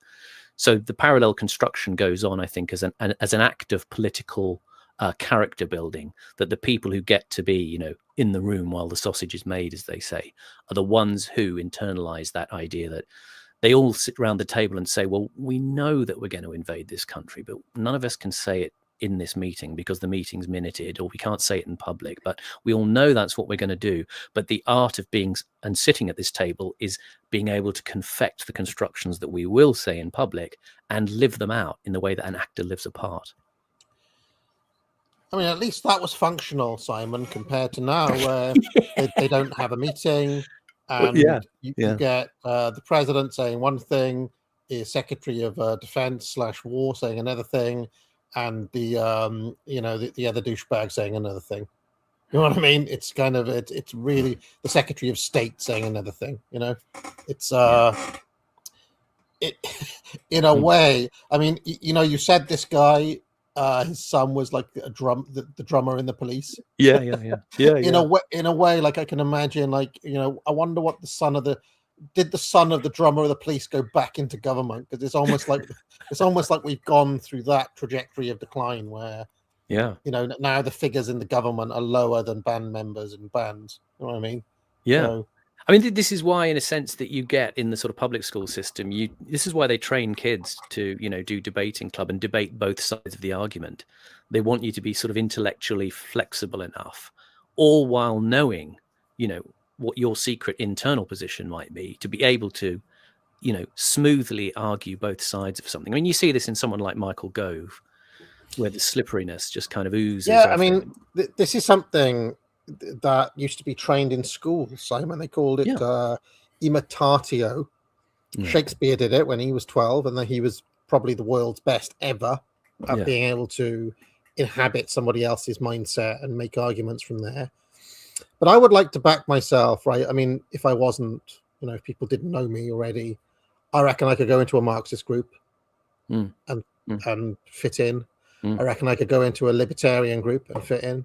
And I reckon I could go into a Blairite group and fit in. And they'd know. I mean, they'd be none the wiser because I can just intellectually inhabit their mindset and see it from the inside out. And I think it's really important to be able to do that, because you don't truly understand the arguments unless you understand them from the inside. I mean, I was trying to explain to people yesterday why, people were trying to understand why did the far left take up the Iranian side of the Iranian side of the war? Why are they praising the Ayatollah and things like that? Don't they know they're ganging up with radical Islam here and things like that? And I'm saying, like, look, you've got to understand it all goes back to Lenin's imperialism. They see Iran decolonizing that area of the world because imperialism is the last stage of capitalism. And, so when Iran are bombing the Gulf states, they see those as outposts of capital writ large, outposts of capitalist imperialism, right? And that is so within their framework, the third world or the global south or whatever just are the oppressed subjects and victims of capitalist imperialism as represented by the US empire, right? So once you understand that, they don't look so lunatic. I mean, okay, you could still say, well, yeah, but when push comes to shove down the line, just like the Ayatollah killed the socialists, that would happen again, maybe. But from within their own, worldview, it makes total sense that they would be on that side of the conflict, not on the side of the US government. Yeah, for example. Yeah. And the interesting thing about Copeland here again is to remember what Curtis is saying, that or rather what Morgenthau he's referring to. What Morgenthau is saying, that this thing of being flexible in the narrative you present to the public, it's because it's just simply it's much easier to sell, But as Morgenthau says, it's a time bomb, because what happens is, as we are seeing, the proliferation and availability of information means that eventually the watching world realizes that what you're doing is several morally irreconcilable things at the same time, and ultimately you can't contain that politically for a sustained period, and so you do what you're getting here with Copeland, and this is your limited hangout. We're telling you what were you saying last night? 80% of what's actually going on. Yeah, absolutely, that makes sense. Maybe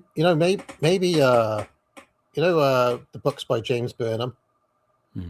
It's possible those books by James Burnham were a limited hangout too. Wonder what he didn't tell us. You know what I mean? I wonder why. Why would he make all this info public?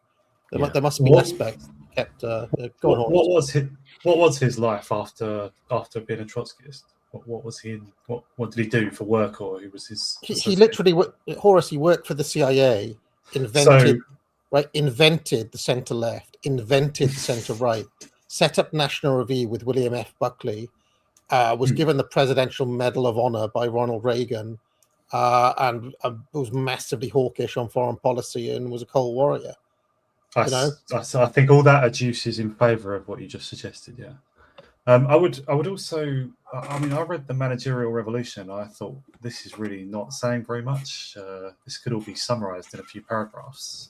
And the rest of it is just verbiage and sort of lengthy examples and stuff, right? I mean, it basically just says give up on economic liberalism and socialism and stuff. All you've really got for the foreseeable future is just managerial control that's largely non-ideological. Right? I mean, yes, it's just you can just reduce it to that. The whole book. There's a bit more to it. There's the he applies the iron law of oligarchy to shareholder capitalism. And says there's a severance of ownership and control.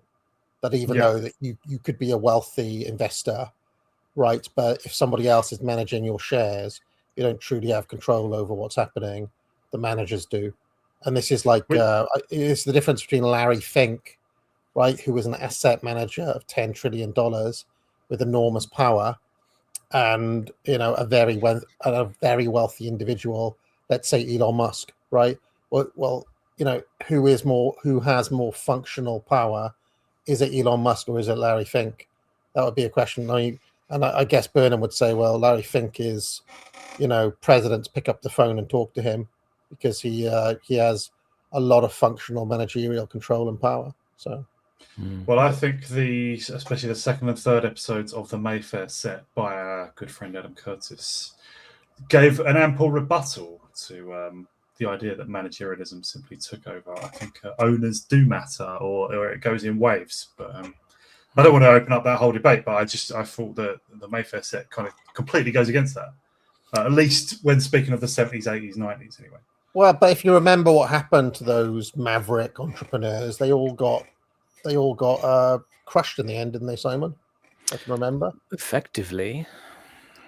So they had even Elon Musk in a way feels like he had his wings clipped a bit, by one system or another. So the entrepreneurs and the tycoons can fight back for a while, but in the end, have they really stemmed? Like, did Thatcher and Reagan and Friedman really cut back the tide of managerialism?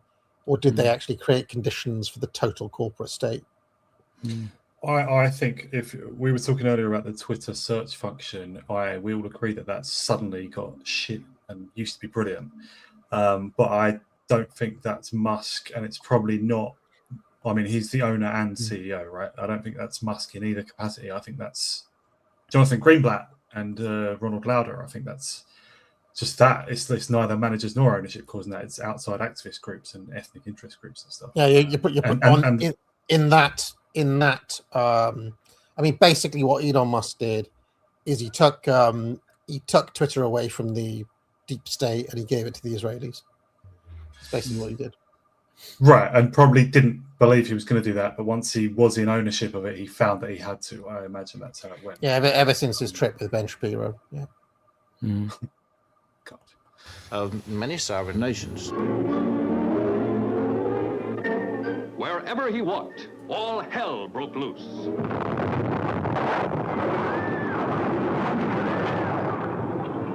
Across all the Orient, the flames of violence leaped. Was the quiet stranger the torch? 10,000 mysteries swirled about him.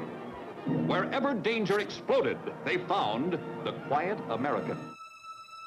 Pause. But in 1961, just a last word on this bit. Miles Copeland, who we saw there earlier, he actually did kind of go on popping up on telly. He was on a few episodes of After Dark, the conversation show on Channel 4 in the late 80s. So he was kind of, in a sense, your friendly face of the ex-CIA guy. But of course, they never truly leave, do they? So is that he was locked into that sort of part of the limited hangout that is the cultural feedback sphere, where you tell people what's happening, you'll seem to be a great sage, and then you incorporate yourself into the conversation, and you can sort of gently steer things from there, I suppose, or you can just reveal juicy bits which you can write books off or get articles off. An interesting book that Curtis is using for a lot of that stuff on intelligence is one called not the world's second oldest profession. That was the one I mentioned earlier. The one he's using is called British Writers and MI5 Surveillance, 1930 to 1960, by a guy called James Smith. And it's a book, he says, about how MI5 spent a lot of time covertly watching many upper-class British writers between 1930 and 1960. It's a great book because what it records is a strange and confused dance of manners among different parts of the British elite. So there was an element to which they were monitoring people for leftist sympathies and so on. But the blurb for the book, if you look it up on Amazon, said the surprising extent to which writers became willing participants in the world of covert intelligence and propaganda. So a little bit of shades of Who Paid the Piper there. Francis Stoner Saunders' book that's been mentioned previously, the sort of interplay between the cultural world and the world of intelligence and its desire to propagate certain themes and ideas.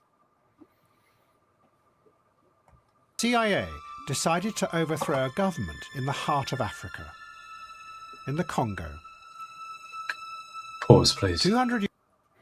Sorry, this is just a little aside, but I read Who Paid the Piper recently. Absolutely fascinating book. Very good. Recommended to everyone. But I think a second book could be written. Maybe, I don't know if Saunders could do it. But I want to know. So there was an article, I think it was Scorpion magazine or one of these sort of renegade magazines. from decades past, and it said that if you look at the behaviour of the centre-left, we're talking the right of the Labour Party and the Social Democrat Party, and then the Lib Dems maybe, but mainly the first two, through sort of the 40s to the 80s at least. That appears to have also been working for the CIA or NATO or both those things working for the same purpose. And I was struck by this. I thought that really does fit into place. The behaviour of people like Roy Jenkins, who also, Roy Jenkins, via his sort of, I don't know, friend and assistant, Anthony Lester, was plugged into the American civil rights movement, which probably also had some state involvement, you would think. I don't know, maybe. It all fits together. Like, these were the NATO contingent of the left. They kept the left siding with NATO rather than, drifting towards the Soviets or neither Washington nor Moscow type thinking. They kept them aligned with NATO. So I think they were also plugged in. Yeah, and Tony Blair's hero within the Labour Party is Ernest Bevin, of course, who was also part of that. He wouldn't need to be recruited. He was already working to the same purposes. Yeah, he wouldn't even need exactly. To be yes, they were like, this is the tendency represented by Alistair Campbell and Lord, now the former Lord Mandelson, and that style of Labour. Is he not a lord anymore? Or was he? No, he's still a lord, but he's not allowed in the House of Lords. Is that right, Simon? Okay. Who's that? Sorry. Mandelson. Mandy. He's left. I don't know if has he been drummed out of the House of Lords yet? I don't know. I think he's not allowed in the House of Lords, but he's still a lord. Yeah. Still got the title, but he hasn't got the seat, I think. You probably have to self-declare your. He resigned from the House of Lords, but he did not give up the title. That's very decent of him. But yeah, also like people like Trevor Phillips, David Aronovich, they were all friends with Mandy going way back 70s.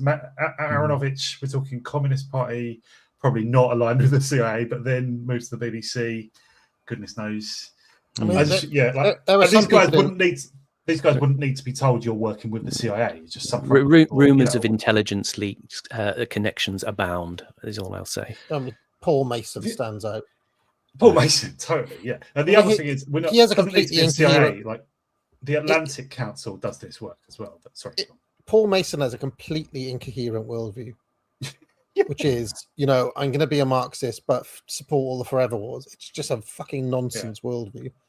Because if you follow it, you end up where Jeremy Corbyn is, or where most of the left are, when it comes to these neocon wars. Yet Paul Mason always finds himself on the wrong side of any issue of substance like that. I haven't seen if he's supporting this war, but let's not forget the British deep state's not supporting this one. So Paul Mason's probably got license to, be against Trump for this one type thing,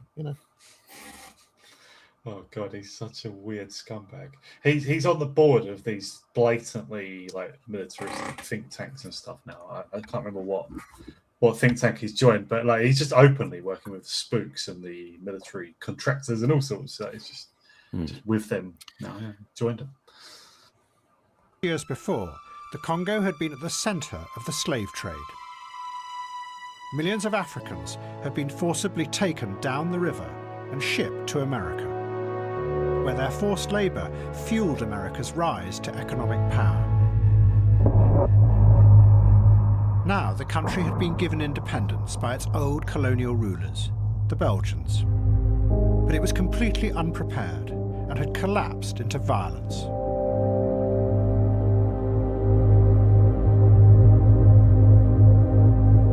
The CIA were frightened that the new Prime Minister, Patrice Lumumba, was about to turn for help to the Soviet Union. It meant that the Russians might take control of the giant copper mines in the south of the country. The copper was crucial to the new electronic systems and computers that the Americans were building. They were the foundations of America's new wealth and power. And the CIA helped Lumumba's opponents capture and kill him. Sorry to interrupt. I just had a little check to see what Paul Mason's been up to for us. and he is really tepidly signal boosting Corbyn, and pretty really tepidly dipping a toe into anti-war stuff, but in a way that is also gatekeeping in a really obvious way. For example, in the middle of it, he tone polices Zara Sultana. He, he points out Hezbollah, Iranian proxies, Hezbollah.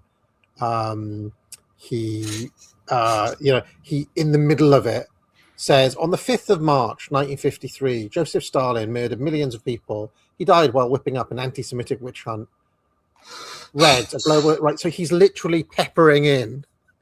So if you follow Paul Mason, he's deliberately scrambling the frame, if that makes sense. It's obvious, I guess, what they call consensus cracking, right? He's consensus cracking is what he's doing. Getting in there. And I was like, if you're on the left, how don't you know that this guy is clearly not one of you? He doesn't sound like all the rest of the comrades. You know what I mean? There's also something really just sort of I hate this vulgar, but rent boyish about all this. Just renting out your gob to say whatever the regime needs. I'm sure he's paid well for it, but it's just repulsive to what. Anyway, sorry, it's not the point. My disgust is not the point. But,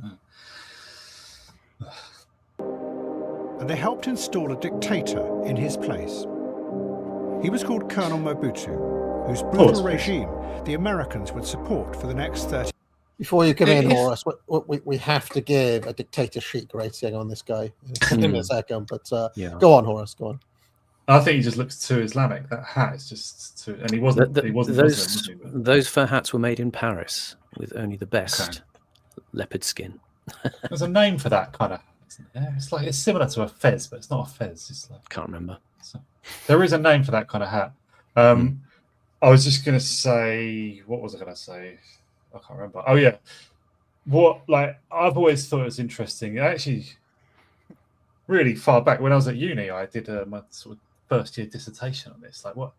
What was the right thing to do in the early Cold War? I don't know if we can answer that. It's a massive debate, but just this is early. This is 50s, right? Is it or late 50s or something? I don't know. It's not that early, I suppose. But just these early conflicts of there's Korea, there's trouble in Laos and Vietnam, and there's this was in the 50s, I think, and there's other sort of tussles basically between which way is this country going to go? Is it going to go commie or is it going to stay at least non-commie, maybe align with America or whatever?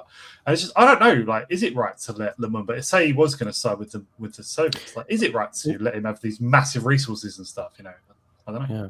Well, it's very telling actually. The footage that he uses, Curtis, of the arrest of Patrice Lumumba. It's a bit of British movie tone footage. Lumumba was knocked off in 1961. And I'll link to the footage afterwards, but it's very strange because it's like one of these newsreels that would have been played in cinemas about what's going on in the Congo and this arrest of Lumumba. And the funny thing about when you watch it, it's got this sort of footage of soldiers hustling Lumumba around, and then at the end they're all kind of portrayed as cheering as he's kind of thrown into the slammer before they top him. But the music on it is like this stirring adventure music, from a pirate movie, like an Errol Flynn movie, Captain Blood or something, and it's all very exciting. And you think that, and at the end, it's like, and the soldiers cheer because, now they've caught the guy. And it's obviously kind of framed as well, yeah, this one was sus, and the plucky soldiers have taken him down, and all will be well. And that nice Mr. Mobutu will come in now. And there's Mobutu there sort of watching, looking very much like Colonel Gaddafi in the early days, very sort of clean shaven and trim in his uniform. And it's this desire to sort of, for many years, what we were accused of, the British, they're favouring the strongmen dictators in these countries, but at least that's bringing stability. So I think the messaging was probably pretty much across the idea of, that Lumumba, he was going to work with the commies. So that's the end of him, And it's clearly not the case that Mobutu was good for the Congo. I assume this is Democratic Republic of Congo. People wondering, there's 2 or 3 Congos, but the Belgian Congo. Yeah, like Mobutu apparently, just ransacked the country, made himself worth billions, right? And like selected, apparently, like this anecdotal, but like all sorts of other sexual tyranny and all sorts of bad stuff. Yeah. And DR Congo, after he died, does not seem to have fared well either, to say the least. Yeah. We covered him in I think All Watched Over by Machines of Loving Grace. He ripped out about what's the equivalent of about $10 billion from the country. And had and you mean personal? That became his personal loot as well. And there's still a load of it still out there under his estate, so to speak. Villas in the south of France, all that kind of stuff. And the Dictator drip. I recommend the book by Peter York, Dictator Style: Lifestyles of the World's Most Colourful Despots, if you want to check out Mobutu's baubles. But yeah, absolutely, he ripped it all like out. Imelda Marcos sort of figure. Yeah, it's total kleptocracy. But in the end, it was what we was pushing for, and it was again Alan Dulles in the CIA and MI6. It seems pretty clear over the years that they did, and Dulles certainly said, it's the time to get rid of Lumumba now, and MI6 officers admitted to doing it.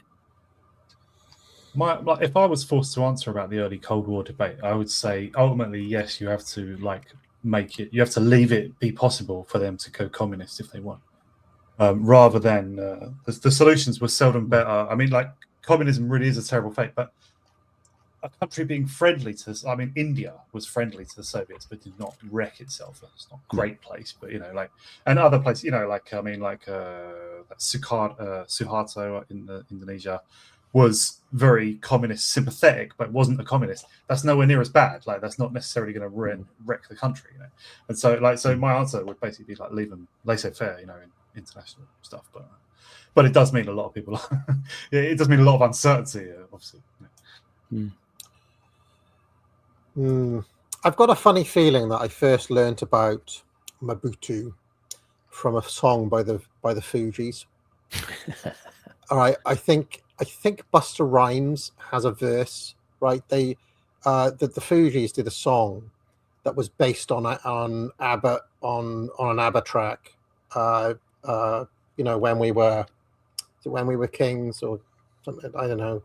That song by ABBA, and in Busta Rhymes' verse, he mentions Joseph Mobutu, and I seem to recall, I'm pulling it up now, he rhymes it with, he says, Ali and Foreman gonna lock ass until the morning. Marvel finances provided by Joseph Mobutu. Special guests of honor like the Archbishop Desmond Tutu. And I remember obviously back in those days, there's only AOL and stuff like that. I remember specifically going to my dad had this encyclopedia fact finder thing, looking up these characters, Desmond Tutu and Joseph Mobutu. I'm pretty sure that's where I learned about him from that song. So an underrated Fugees track, it should be said. Was Tutu a guest of honor at that fight, or what? And is it true that Joseph Mobutu provided the finances for the Rumble in the Jungle? He helped. Yeah, I think he helped out. Yeah, I think he put in some money for it. But that's why. That's the only great rapper, educational rapper. So you're so East Coast, yeah.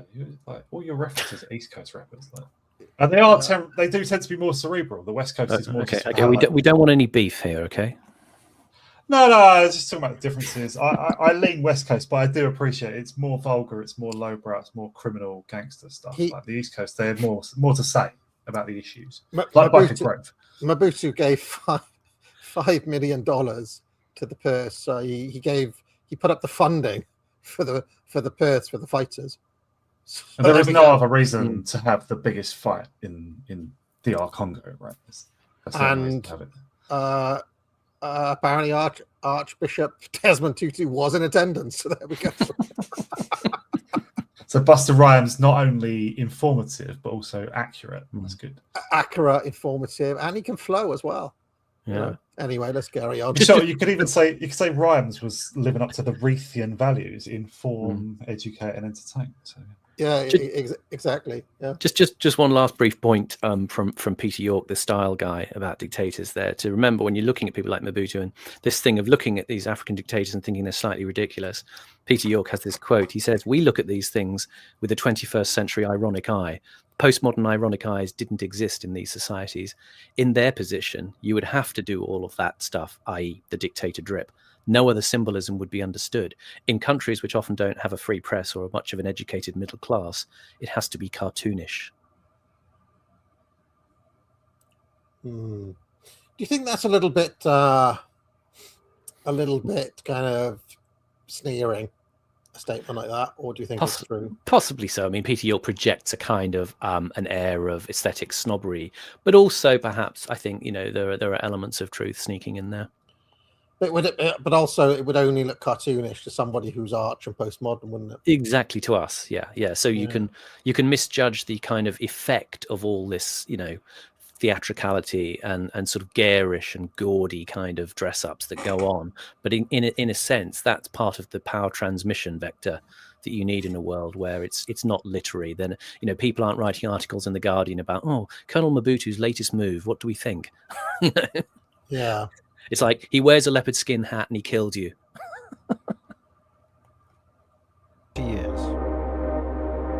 Rather than establishing a democracy, what the Americans had found themselves doing was continuing the instability that had been created by the old European empires. And then they did the same in Iraq. In 1963, agents from the CIA came to Baghdad to plan another coup. One idea was to secretly poison the communists in the government. But the country the British had created was by now so unstable that before the Americans could act, the Ba'ath Party mounted their own coup. The streets of ancient Baghdad become the scene of a short but decisive revolution that topples the pro-communist government of Premier Abdel Karim Qasem, shown here on the right. A six-man military junta seizes power on a holy day, and within hours the premier, who reportedly had executed 10,000 people, is himself shot. But the American agents supported and helped the overthrow. They even gave one of the young Ba'ath Party members, Saddam Hussein, a list of communists in Iraq. Saddam Hussein used it to execute thousands, and it began his rise to power. He later ordered a feature film to be made about his heroic role in the coup. We have to watch that, Simon. It's unwatchable. There's a copy on YouTube of really dodgy gash VHS that somebody's digitized. No. It's really awful. You can barely watch it. Is it directed by Saddam Hussein? It was directed by Terence Young, who did Dr. No, the James Bond film. Oh wow! You got in the big guns for it. Yeah. Which is strange. It would be lovely to see it, but the copy is so awful. I've looked to see if there's a watchable one because it would be interesting, and you can sort of see glimpses of some good stylization in the the mise en scène and all of that. But unfortunately, the one that's out there is just awful. In fact, Curtis has had to go to the extent of dubbing in sound effects for the machine guns here, which I can tell from listening to them are the sound of machine guns from RoboCop. He's used literally the machine gun from Ed 209 and from RoboCop's gun, and he's used those sound effects and dubbed them on with a bit of, I think it sounds like a bit of John Barry soundtrack music. So yeah. Hold on. What makes you think that RoboCop didn't copy those machine gun sounds? Well, of course. I'm pretty impressed your ear is good enough to pick up. Those are the RoboGun. Back in the day, I'd recorded from a VHS the sounds of. I used to collect like sound effects and things, and the machine guns in RoboCop sounded really good. So I sort of I dubbed them off a copy of the film and kept them in my little library of sound effects, and I can immediately tell them. Well, we have to remember these ideas for when we run out of Curto, right? The Simon Roberts, AA Horus, Ken Dodd, Saddam Hussein hour, where we watch Saddam Hussein's film interspersed with sketches by Ken Dodd.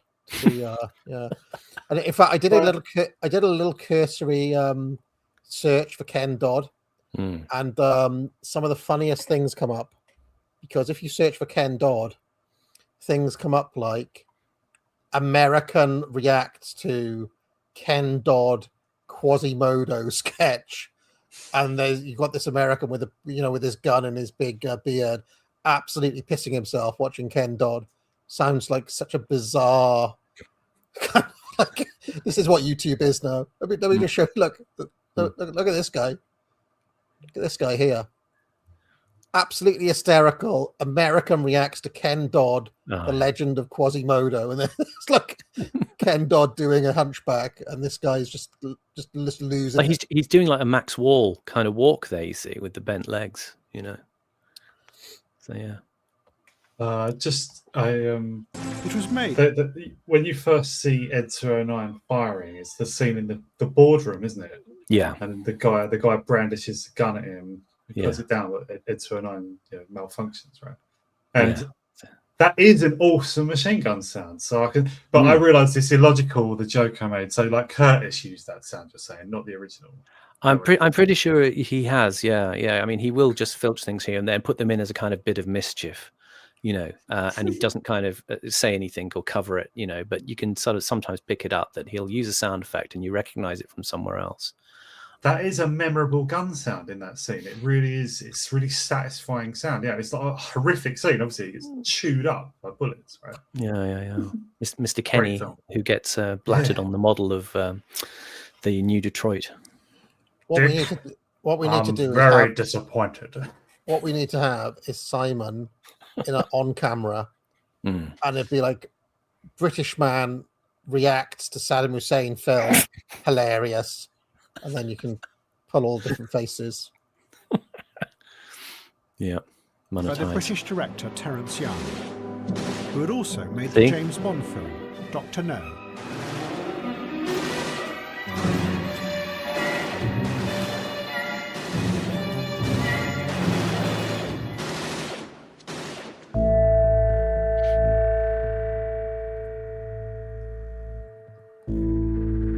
Looks like a thriller. Marvelous. I wonder how much Terence Young was given freedom to do that, and how much he had Saddam Hussein breathing down his neck. Was Hussein the executive producer? Yeah.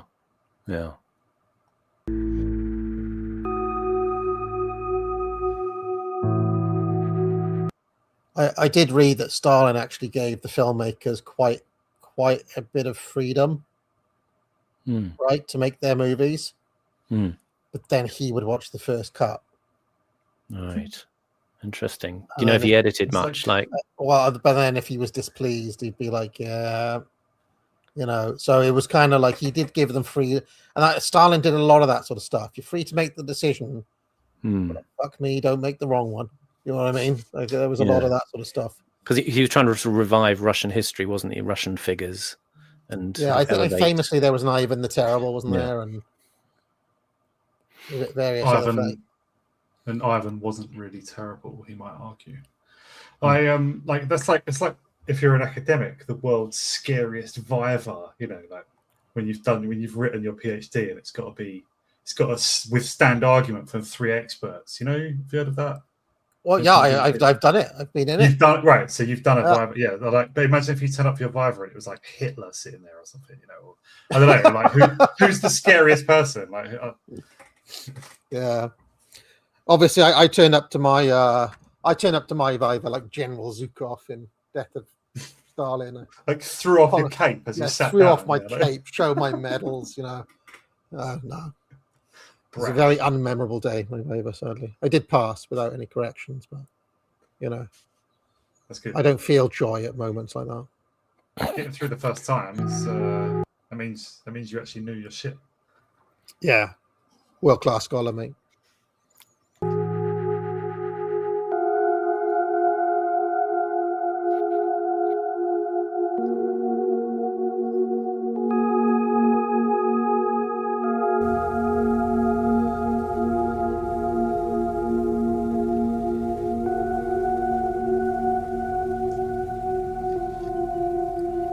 Missed my chance to plug Foundations of Shakespeare, didn't I? I should have plugged it again. If you want such world-class scholarship, pick up Foundations of Shakespeare. You didn't do an advert today, did you? I kind of mentioned it earlier. I just kind of did sometimes I don't play the clip. I just say it verbally, you know. But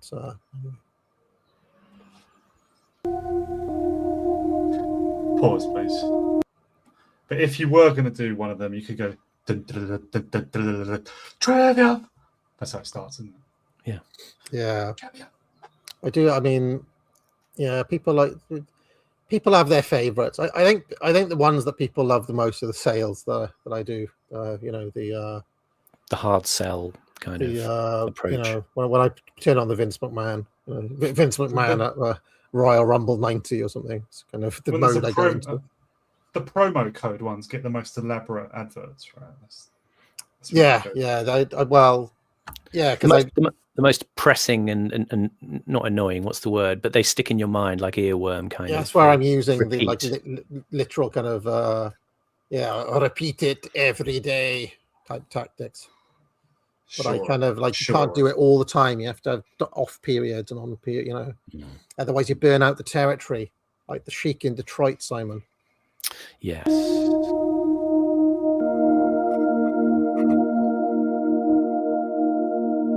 Pause, please. So the Sheik in Detroit, was that a wrestling reference? Or? Yeah, sorry. Yeah, I thought I could let it go without comment. Sorry. Yeah, there was this guy who ran the territory called Ed Farrat, who was known as the Sheik, and he was a heel, a dastardly heel, and he did a lot of bad tactics, like he'd blow fire in the face, and he'd have this little pencil that he hid in his tights, and a lot of his matches were bloody and I guess what you call hardcore. Right. But after 20 straight years of the Sheik cheating and fucking over the audience, and the guy thinks he's won the belt, but actually the referee has reversed the decision yet again, and the Sheik has used the fireball literally for the 20th year in a row. People got a little bit fed up in Detroit. I do think that he gets a bit overblamed because obviously Detroit itself was going down the shitter as a city, and there was a max exodus of people. You know what was happening in Detroit at the time. So I do think that he may get overly criticized for things that may have been out of his control. But I mean, when the WWF went in there, it only took them a couple of years to reheat Detroit, and they ran it. That's remained a WWF stronghold ever since. I think they still run it. They still run Cobo. Is Cobo Hall still there? But they still run Detroit very regularly, the WWE. So, that means that clearly it was something to do with the way Sheik was running it as well. But anyway, we digress.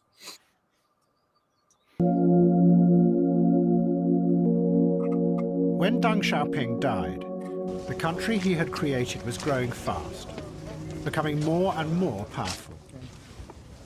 But those who took over knew there were threats. They were frightened of their people, because they knew that having got rid of the communist ideals, they were now totally dependent on the economic system that Deng had created. But that had brought with it the growing force of individualism. Sorry to interrupt with unrelated wrestling stuff again, but if people really want to see the Sheik in action, there's a match from Japan from the late 70s. In fact, there's 3 matches. The Sheik and Abdullah the Butcher versus Terry and Dory Funk Jr. or the Funks. They are some of the most brutal matches I've ever watched. They are insane. One for the level of how much the heels cheat, and just 2 for the level of violence and anger. And watch that trilogy of matches from Abby, the Sheik, and the Funks if you want a wrestling education. But anyway, I got a question. What does it mean that he ran Detroit? The Sheik. What is that? He was the promoter. He was the Vince McMahon of Detroit. What for the WWE though? No. Before Vince came along, right. The wrestling was territorial, And in fact, I mean, you'd love it, Horace, because it's a perfect example of Murray Rothbard. You know, it was a cartel, private law societies and stuff. It was a cartel. It was a mafia of it's called the NWA. Every territory had its own promoter, and they had an agreement. Right, so if you were in the NWA, you couldn't run Detroit. No other wrestling companies were allowed to run anywhere in Detroit. And if they did, right, if you worked on that card running against the Sheik, you'd be blacklisted. You wouldn't be allowed to work anywhere. You'd be blackballed out of wrestling, right? You were an outlaw, basically. And they wrestling ran like that from about 1948 right up until the early 80s, when it started to fall apart. And then Vince McMahon, his dad was part of this NWA. Vince Jr., or the Vince that we know, was like, fuck all that. I'll drink all of you. Like, he just raided them, ran against them aggressively, bought their TV spots, and basically, you know, ran all of the other wrestling out of town all across America. You know, that's the story of wrestling, really. So, yeah. So that was early 80s. He started doing that, or late 70s? 84. Yeah, when Hogan beats the Iron Sheik is the start of it, really, and then you can see they start running LA. They start running all over the country. They take over St. Louis, which was like the crown jewel of the NWA, and all sorts of other things. I do have a very long video going through it all if you're really interested. But yeah, there we are. Yeah, all I know of wrestling is from the sort of late 80s onwards. That's my whole history of it. So. A force that had the power to eat away at all the collective ideals that had held the society together.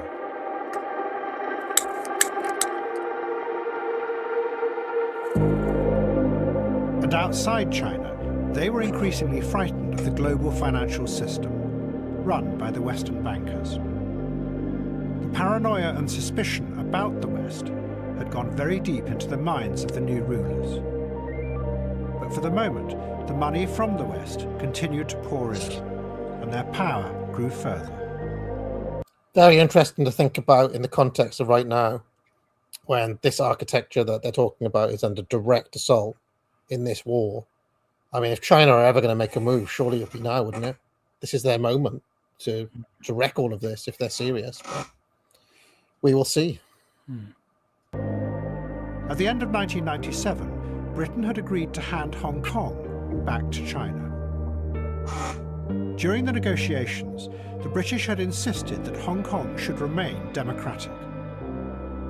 The Chinese were shocked by this. They said it was completely hypocritical, because the British had never allowed democracy in Hong Kong. It had always been an authoritarian system, controlled by a brutal and racist police force.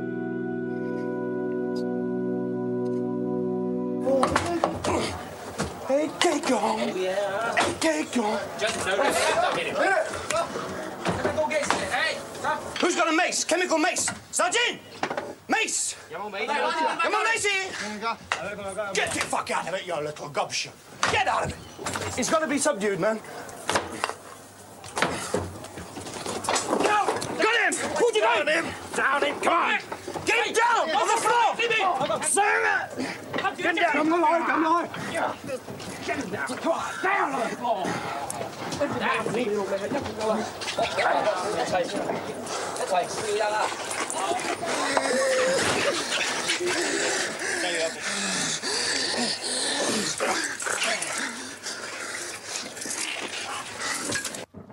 Pause. Go on, Simon. That was well, for older heads who may remember, in the late 70s, it was a famous show that was called Hong Kong Beat, and it was following the Royal Hong Kong Police around. That was a guy called Inspector Steve Brown. He was one of the lead coppers on what was called number 2 subunit in Mong Kok, which is one of the kind of slightly more insalubrious shopping areas. And the thing about it being racist there, again, Curtis is, I think, loading that quite a bit. I mean, you actually see in that particular episode, they're tasked with subduing that guy who is actually mentally ill and has been threatening people with a knife. And so they have to kind of go in and you know, take him down and, you know, truncheon him a bit and then put some CS in his face. But I think the show's out there on YouTube if you want to watch Hong Kong Beat. It's a very interesting show. Sounds brilliant. Let's do a watch along of Hong Kong beat. Yeah. Come on, you little gobshite. I love it. Great groovy guitar theme by Denton Cook, who did the theme for the Great Egg Race, if anybody remembers that. I imagine that little guy probably deserved what was coming to. I mean, without any other context, I automatically just assumed that he did something wrong. You see Inspector Brown later on being interviewed about it, and he's quite calm about it. He said, "Look, I mean, I shouldn't have used the mace on him because it tends to be we're told not to use the mace on people because it basically, with mentally ill people, it just infuriates them. We just had to sort of take this guy down because he'd been threatening people, and that's how they had to do it, just with brute force. So I think the idea of it being racist is kind of defied a bit when you actually watch the people, the British guys who were out there sort of dealing with it in a very kind of robust but pretty fair way, to be honest. The British government sent an envoy to negotiate. Imagine the British police now doing that.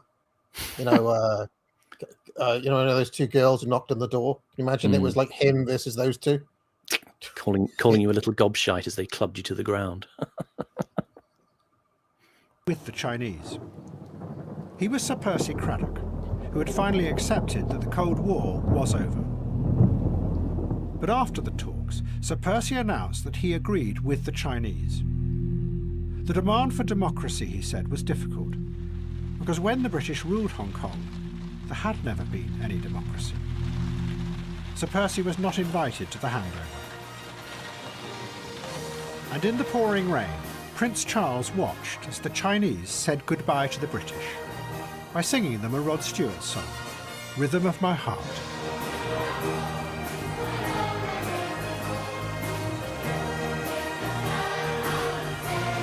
And despite the Chinese triumphalism, the BBC continued the... You can tell that was in the remnants of the one-child era, Simon. That's why they were all so chubby and spoiled, because they were all only children. Yeah. There's actually an interesting comment on the video on YouTube where somebody's uploaded this episode of Can't Get You Out of My Head. There's a comment below by a watcher who says, "I was one of the kids in red dancing in the handover ceremony and spelling out Hong Kong. We had trained for a couple of months. It was pissing down with rain, and the paper lanterns we were all supposed to be holding got utterly destroyed in the deluge, and we all got the flu, which was on top of the diarrhea many of us had gotten from the nasty sandwiches given to us by the catering during our training." And then he says, "And Adam Curtis is being a bit of a dick, saying positive views of the last governor were just BBC spin. Hong Kongers still love Chris Patton." And actually, to be fair to Adam Curtis, he doesn't actually say that in his narration at all. So I think that's loading again, as people so often do, loading a bit onto what Curtis is actually doing versus as someone who does that all the time, what they imagine he's doing. As someone who does that all the time, I want to stick up for the commenter there and say that is the impression. even though Curtis wasn't really saying that, I did sort of get that. But dude, Chris Patton, come on. Right. Well, yeah. I mean, that was going to be my next question. What does this say about Hong Kong? I mean, that's dark. They like Chris Patton. Someone's got to love Chris Patton. In fact, several people did, didn't they? Wasn't he notorious for that? Wasn't he a bit of a womanizer? Ofcom rules forbid me, and libel laws forbid me, etc. Oh, is that not allowed to? I don't know. Found like, okay. I don't know. I figured it'd be so long ago you might not care. Is he not dead, Patton? No, he's still around. He's still around, but he's not sound. He's not one of us. Fantasy of the special virtues of Britain's empire. China is certainly jubilant about the return of this 412 square miles of territory. And that jubilation is everywhere in Hong Kong. But as we've seen tonight, it isn't quite as simple as that. There's a genuine fondness for Britain's decent contribution here. Genuine fondness for the last governor, too. He's family, as one Chinese Hong Konger described it to me. You think the Americans will get that anywhere? Do you think that people will be like cheering, be like the last American Yankee Doodles out here? We're sad to see him. We're glad that he's going, but we're also sad to see him go. Or do you think? Nobody's going to be like that? So it's kind of bizarre. This whole handover ceremony. They're not so much hearts and minds as we are. Did you guys watch this at the time? I remember it happening without doubt. I remember it happening. It was being on TV. 97, wasn't it? 97. Yeah. I mean, I was into politics. I was into politics as like an 8-year-old, 12. That's why I was such a weirdo. So yeah, this is something. Yeah. Sorry. Well, the timeline for this was excuse me. There was the expiration of the lease, right? This wasn't arranged by like Thatcher or Major or Blair or something. 100 years, yeah. This was just going to happen ever since. Yeah, it was locked in, yeah. And I think that's what they've done. Which they've done that with Chagos. It must be mentioned. It's been given to them and it's been leased back for 99 years by Starmer. So we do technically have Chagos for another 99 years in this manner. For a fee of like millions of pounds a year or something. I just remember this at the time. I don't know exactly what I'm talking about. I think just the coverage around it, like I was watching TV that day, but just sort of flicked back onto it. But anyway, and coverage in the newspapers and stuff. I just remember like it was really approved of at the time by, I don't know, the centrists. I don't know, like both parties and most journalists. Like we were like, this is really dignified, and it sort of shows that we're sort of gracefully exiting the imperial age and stuff. I don't know. Just a news flash in from the chat. Chris Patton was also a Balliol guy. They're everywhere. They're everywhere. Maybe that's the secret society. I just checked. It's true. They are. It is like a training ground for politicians and civil servants and everything, and spies and all sorts of subversives. Yeah, I remember it being massively commie in about 2005 sort of time. It was just known as being commie. Yeah, which is kind of weird considering. Honestly, British establishment, eh?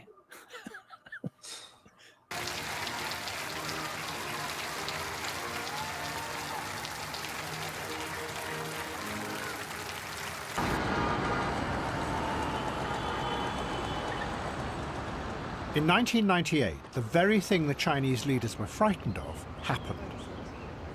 The global financial system went out of control. It began in Thailand, where Western banks had been pouring millions of dollars into a property boom. Suddenly the bubble burst, and developers defaulted on their loans. Western investors panicked and rushed to get their money out. The crisis then spread all across East Asia, to Korea and Indonesia. In every case, the country's exchange rate crashed, causing economic chaos. Indonesia's currency has collapsed, losing 80% of its value, and the economy is in ruins. With mentioned before, Simon, that I still regularly see Michael Burke, who frequents a pub near here. Still around. Tell him how much we enjoyed his coverage of the Ethiopian famine. He seems quite a kind of taciturn old gent. Yeah. Seemingly, but yeah, he must live around here somewhere. I saw John Pienaar, the BBC foreign correspondent, in the Clapham Sainsbury's once. John Pienaar. Yeah, buying sandwiches. Do you know they sell those chocolate peanuts, those peanuts that are covered in chocolate in like Marks and Spencer's. Oh yeah. Right. For many years, I bought those, and when I was eating them, I'd call them chocolate Pienaars because those chocolate peanuts look a little bit like the head of John Pienaar. There you go. It's my connection to John Pienaar. Excellent. Riots and looting breaking out across the country. There are fears that it's now on the brink of anarchy. The IMF gave huge loans to try and stabilize the countries. For a moment it worked. But then the currencies crashed again, as those dollars were used by Western banks to get the rest of their money out of the countries. It left the Asian societies in ruins. To the country's leaders, this was the old corrupt imperialism returning in a modern form. Power corrupts. As much as government can become corrupt, when invested with absolute power, markets also can become corrupt when equally absolutely powerful. We are seeing the effect of that absolute power today, the impoverishment and misery of millions of people and their eventual slavery. China managed to escape the crisis, but it seemed to confirm to the country's leaders that their paranoia about the Western conspiracy was right, that the West was prepared to use its economic power to loot and wreck the Asian countries, just as it had in the past. They decided that the only way to make China safe was to take control. The chairman, Jiang Zemin, instructed that all the dollars that China got from exporting their goods should be sent back to America and used to buy up the United States government debt. Do you think this dude is a little bit forgotten in between Deng and Xi? He seems to be talked about less, this dude. Well, they made the clever move at this point because, the other countries had to bow down. Indonesia kind of refused to liberalize its economy and got stuffed, and the Chinese came out of it smelling of roses. So what he's referred to here, he says that America. He says Zemin decided to, what was it, send all their money to America to buy American debt. Yeah, that's just. I mean, it makes it sound like they're not sending them. Well, he explains the mechanism of the outcome of that, which serves the Chinese well. As in, they just bought basically what is the safest investment in the world, as far as I know, apart from just holding dollars. Like with a bond, you get like a small coupon. I don't know, the coupon varies, but like U.S. Treasury is just the most dependable asset, like the most likely to be, honoured and repaid and so on in the world. So it's not a question of like, he really phrased that very, very strangely. Like, well, you got to listen to what he says next, though. He basically describes how it means the dollar rises, which means the Chinese goods are cheaper, and therefore it kind of locks in America to a trade relationship where they start spending, and China. Right, as in, so when America does a bond issue, which they do periodically, I don't know, every couple of weeks or something, or months or whatever, like they, obviously China, just by this process that he's referring to here, becomes one of the biggest buyers of US debt, right? That is probably, as I understand it, I'm call me crazy, I don't know, people in the chat might ridicule this, but like that is, to my understanding, the main reason why the two countries have remained at peace and cooperated for the last 30 years now. Because they're tied together, because if one tries to screw over the other, they both lose out. It's like sort of financial MAD, like well, you can't be friends with America because it's fatal, as the guy said. Right, they probably would have fought each other, I think, if it wasn't for this mutual dependency. It's not. He makes it sound so strange. He makes it sound like a really weird move or like a strange, like sort of entry to America. It's not that. It's a way of. It's like integration with America's destiny in a way.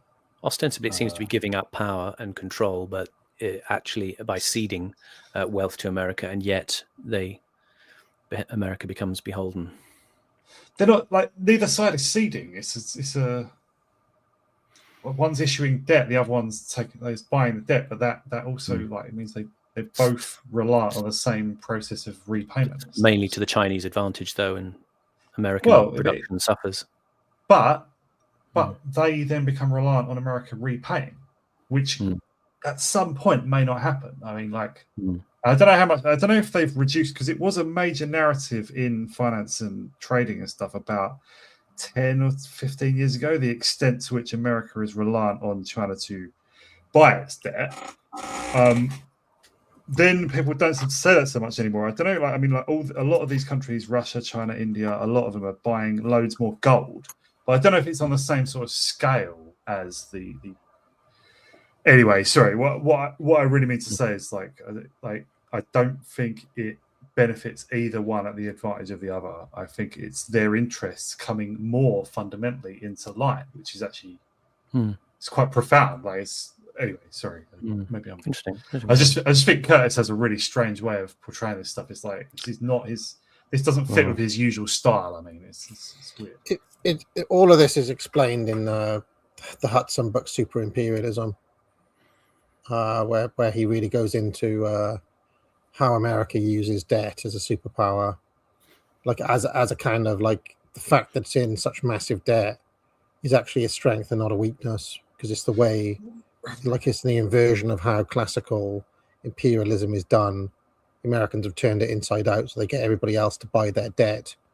But the flip side is the Chinese do have leverage to, like what if they just suddenly start selling off American debt, for example?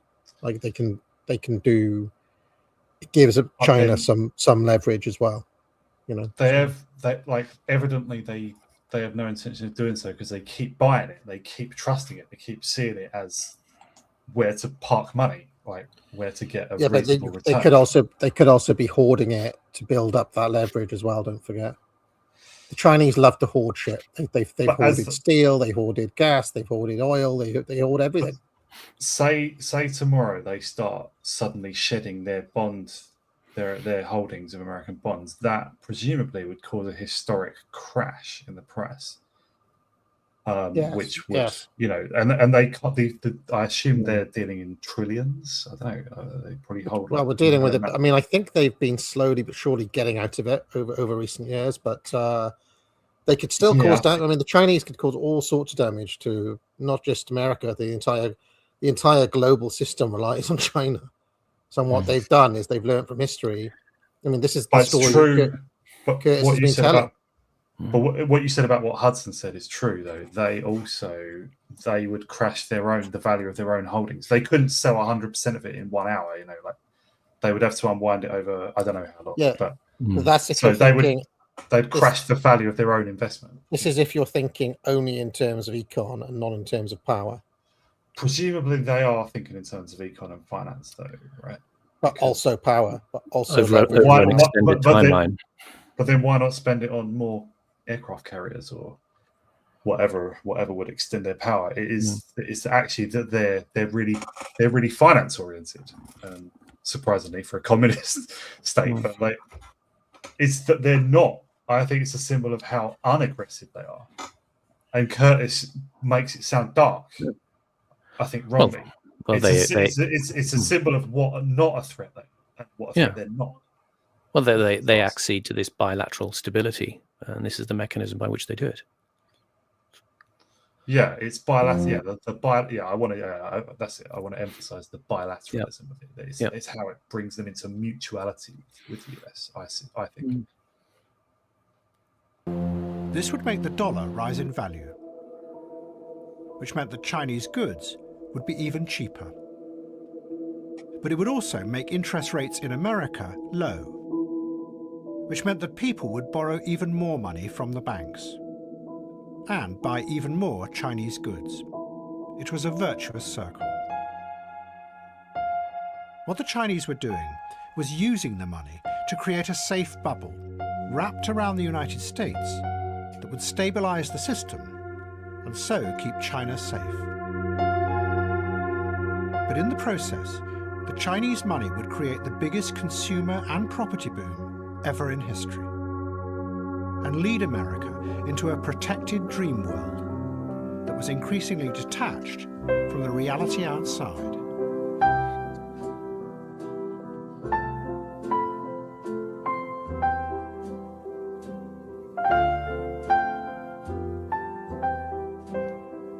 And that dreamlike state was going to have extraordinary consequences, not just for America and China, but for the whole world. Pause. There's a funny little thing about the interest here is obviously you're struck by these jackets that they're wearing. These very symbolically important things, and what they were meant to be was what you called Tang Zhuang. Tang clothing. It was presented as a form of traditional Chinese costume. The word Tang sort of symbolizes Chineseness, if you like, in the international circuit. So it reads as, on Chinese terms here. But a lot of people then noticed the actual type of jacket they're wearing is called a magua, which was a form of Manchu dress, i.e. it was popular during the Manchu occupation of China. And so it kind of came off as a bit of a clangor when they were wearing jackets that actually represented China and one of its historic oppressors. So who chose these jackets then? Sorry? It was, I think it was all part of the sort of thing. This was an APEC meeting, Asian Pacific Economic Cooperation Summit in 2001. And the idea was, traditionally at these APEC summits, the leaders wear the local dress. I mean, there's shots of Putin wearing one of these blue jackets as well. And they made them in the sort of traditional, what they thought was the traditional, very Chinese style, high quality silk jackets. They've got embroidered with peonies on there, which is a sort of symbol of prosperity, things like that. And they get the leaders to wear them, and that symbolically, again, sort of represents that moment of handshake, East and West. But people reading it at another level sort of saw that it was actually interdependence in a way that maybe for some people in China, maybe disfavored China, as it was being presented. He was the West coming in and, looking bullish. But as we see, the Chinese began to own the Americans. So it's just an interesting moment. Notice the body language as well. George Bush is a bit in his face, isn't he? He's a bit leaning. Yeah. Like, stand back. Like, smell your breath. Yeah. They also had a very nice lunch of shark's fin and fried lobster and steak after this meeting. Just a little bit of colour and texture. Maybe George Bush was a close talker, as they said in Seinfeld.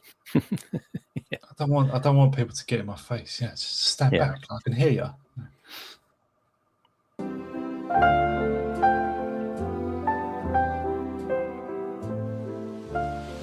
What happened to this journalist? He was all over the place doing Iraq. Is he still around? Raggy Omar. Omar, yeah. I think he went to work at Sky or something, and Al Jazeera at some point as well. Yeah, and he was quite ill. I think he might have had a stroke or something a couple of years ago. He's still around. Do you think journalists go over to these places and that's how they end up so like radically anti-war and stuff and anti the US regime because they've actually just been there? Because I mean, I noticed that's a trajectory for many of these figures. But not Paul Mason. But not Paul Mason, pivotally. Yeah.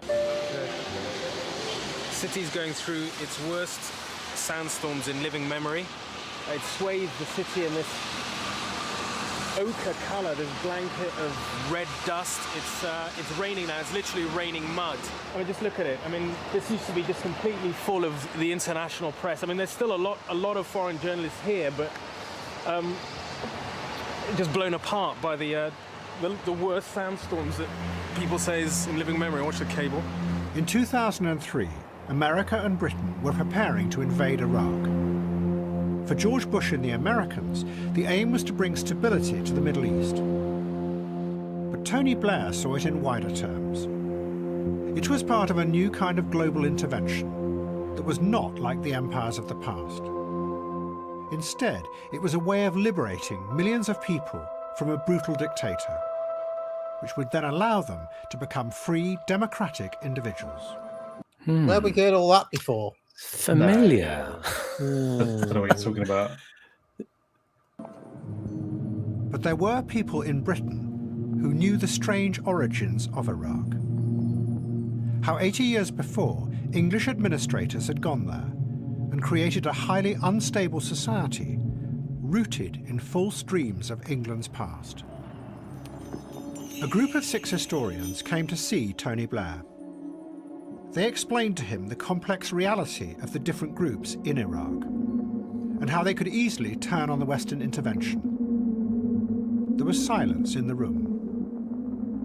Tony Blair said, "Saddam Hussein is an evil man who needs to be removed." And the historians left. Then the spies came to see. Yeah, all true. 19th of November 2002, about 4 months before the invasion.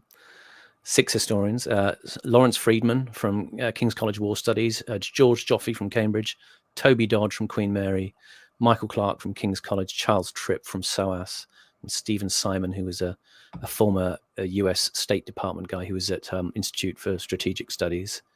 And that's pretty much how the meeting went down. They were trying to warn him that it wasn't a case of saying don't invade because they felt they weren't qualified, but they basically said the aftermath will be a shit show if you do. It's going to be much more difficult. They all said it was. They thought it was a really bad idea. They thought bringing in intelligence material was going to make it very messy. And they kind of, as they walked out the meeting, they looked at each other and said, "Well, that's it. We're going to war, aren't we?" So Blair underestimated how difficult it was going to be. Was the exchange really them laying out the problems and Blair just saying Saddam Hussein is an evil man, or did he say, "Listen, I hear you, and I've taken these concerns on board, but gentlemen, I say to you, he's got weapons of mass destruction, blah blah blah blah," and sort of say, "And this thing is happening; it's going to happen." Yeah, well, the way there's a couple of articles from the Independent which I'll post, which give reasonably good accounts of the meeting. And one of the academics said later, he said, "I was staggered at Blair's apparent naivety, at his inability to engage with complexities. For him, it seemed to be highly personal, an evil Saddam versus Blair Bush. He didn't seem to have a perception of Iraq as a complex country." And he recalled the Prime Minister had interjected only occasionally and cryptically. At one point, he had exclaimed, "But Saddam, is evil, isn't he?" Later, Mr. Blair said of Saddam, "Yeah, but he's got choices, over being good or evil, hasn't he?" Oh dear, low IQ tone. What a problem. And it was asserted that little could be achieved in Iraq without a resolution of the Palestine crisis, because that was the major source of Arab and Islamic anger towards the West. And Mr. Blair responded, "Yes, we must do something for the Palestinians." Can I just note the irony that Tony Blair went and sat on the fucking executive board of peace, and within a month they started bombing Iran? Yeah, isn't that mental? Yeah. Do you guys remember the time between September 11th and the start of the Iraq invasion, which is about a year and a half, right? Yeah. That was quite a vivid sort of time in politics, and sort of in a way. But do you remember they just sort of drummed up the Iraq issue out of nowhere? Not that it hadn't. I mean, obviously Clinton had bombed, I think, 2 years before. Or had done the no-fly zone since before that as well. But so it wasn't like out of nowhere exactly. But they just somehow psychologically, emotionally, whatever, hysteria-wise, off the back of the September 11th hysteria, they just drummed into the news the idea that Iraq's an issue now. Do you remember that? Such a weird thing. One of the academics said, Toby Dodge said, that they were expecting a short, sharp, easy campaign and that the Iraqis would be grateful. So, I don't know if I was just watching more news than I do now. I mean, I don't watch the news at all now, but I could see a completely false, totally disingenuous, insincere case for war being tried. It wasn't A/B testing, it was A to Z testing. They just tried arguments, dropped them when they didn't work, and tried a new one. They did it over literally that whole year and a half. And okay, I know politicians lie, but when you see the other side accepting that, it's like, what the fuck is this? What is this ruling? I didn't have fully formed ideas at the time. But I was like, these guys are working together against us. The supposed opponents. The last debate it came down to if the UN Security Council passes a second resolution, then I am in favour of the war, but otherwise I'm against it. People were saying that knowing that the Security Council wasn't going to vote again, it's like, what the fuck are you doing? After the war, it was someone at work who was arguing with me saying, "Oh no, the war was wrong because it was illegal because they didn't get a second." It's like, no, that's not the issue. One of the academics, again, Toby Dodge, said in this article, he said, "We were heavily briefed," says Dr. Dodge, who is now at the LSE. They said, "Don't tell him not to do it. He's already made up his mind." Right. They made up their mind, and then they spent that, obviously around the time of September 11th or even before, they made up their mind, including, Blair, as soon as the idea was put to him, he was on board, right? Then they just spent that whole time after September 11th between then and the attack, just making up anything they thought the public would swallow in front of us, in public, just openly. Was there any attempt to tie Iraq to 9/11? Because that was another thing.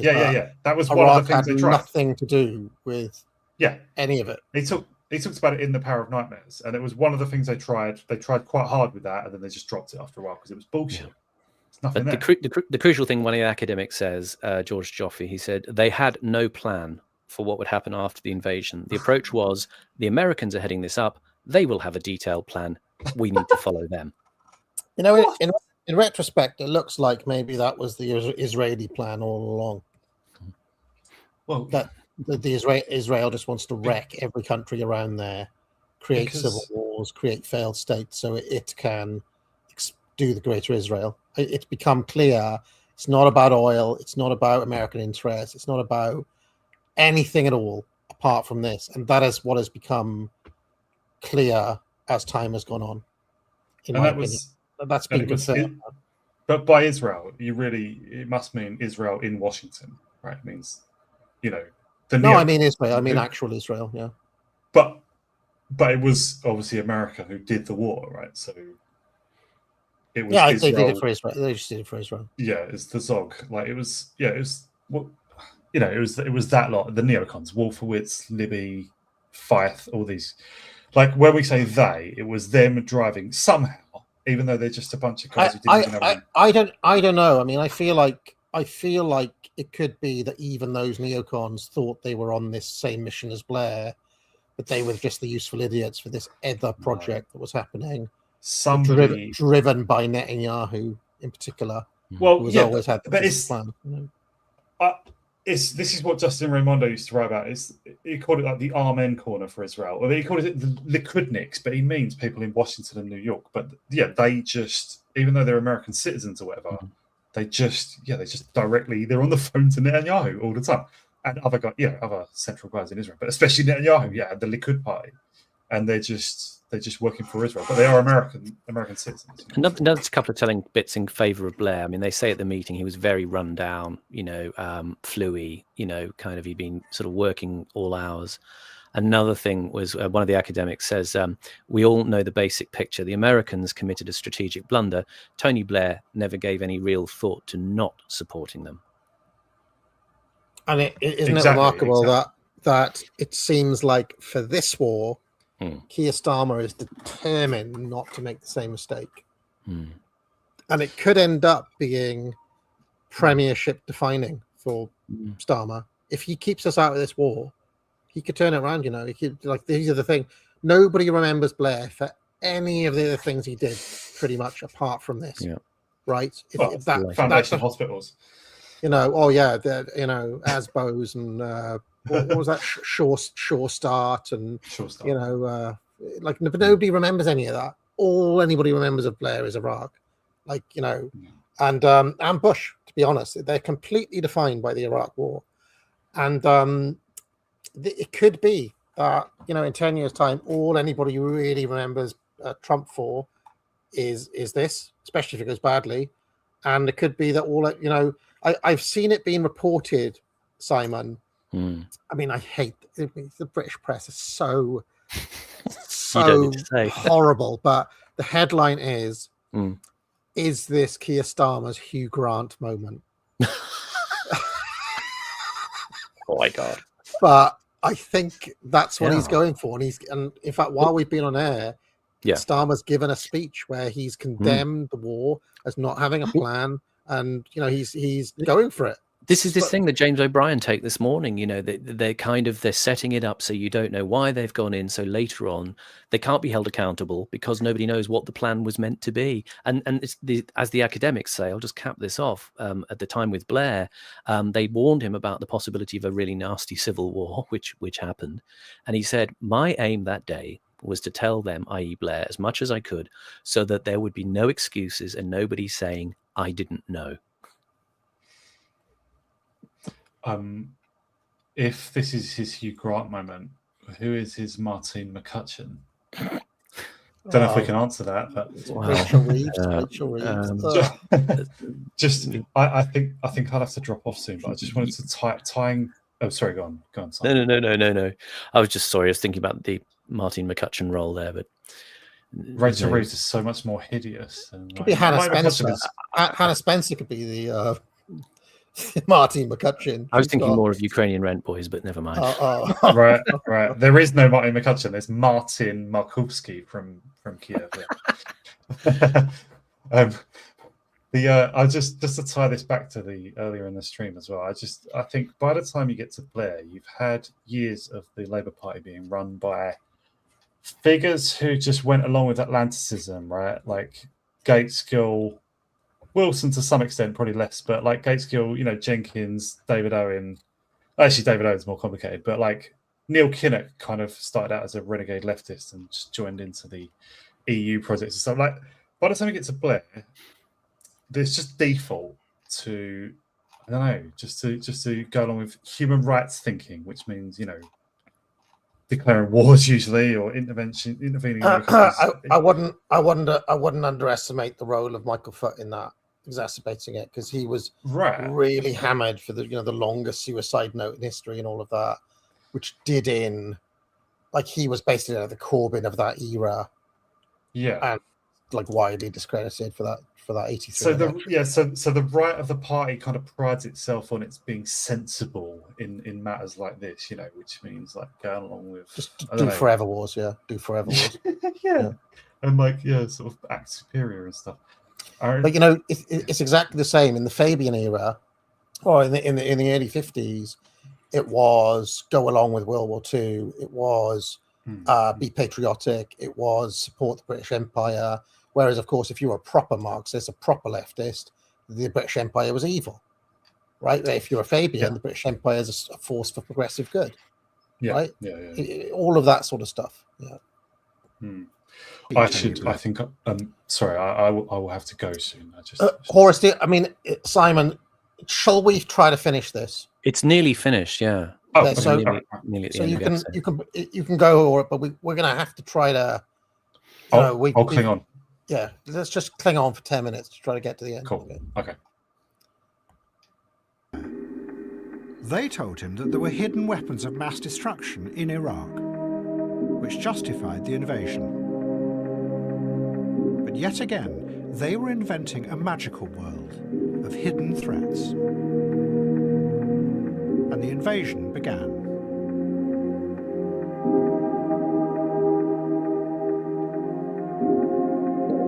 Pause. By the way, this is Aphex Twin.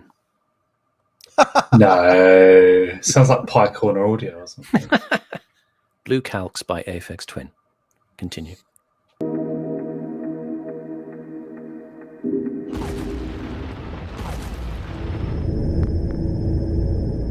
By 2007, the war in Iraq had become a nightmare. The Americans were pouring nearly $1 billion in every day. That's how much America is spending right now on Iran, by the way. $1 billion a day, right now, as we speak. To keep a conflict going that no one knew how to win. In the past, the Vietnam War had caused chaos at home in America. Not just in the mass protests, but the cost of such a gigantic war had wrecked the American economy, with growing inflation and unemployment.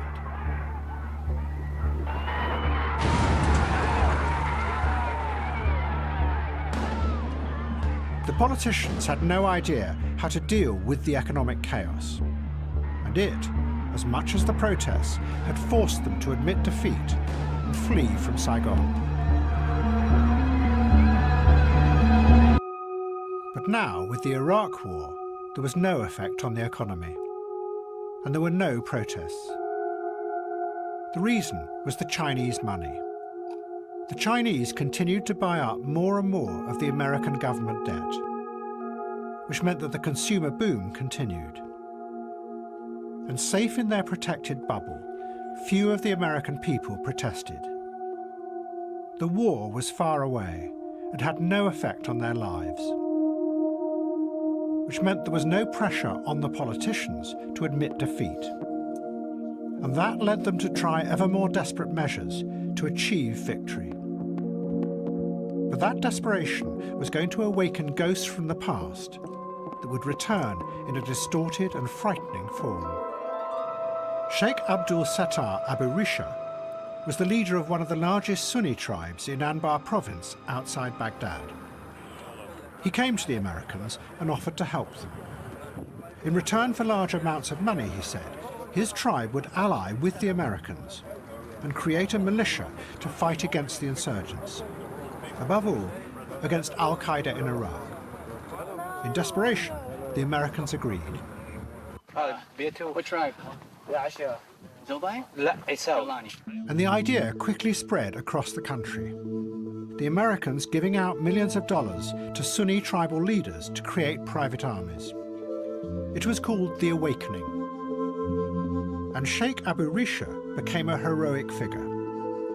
When President Bush came to Iraq, he met the Sheikh to thank him personally for saving the Americans.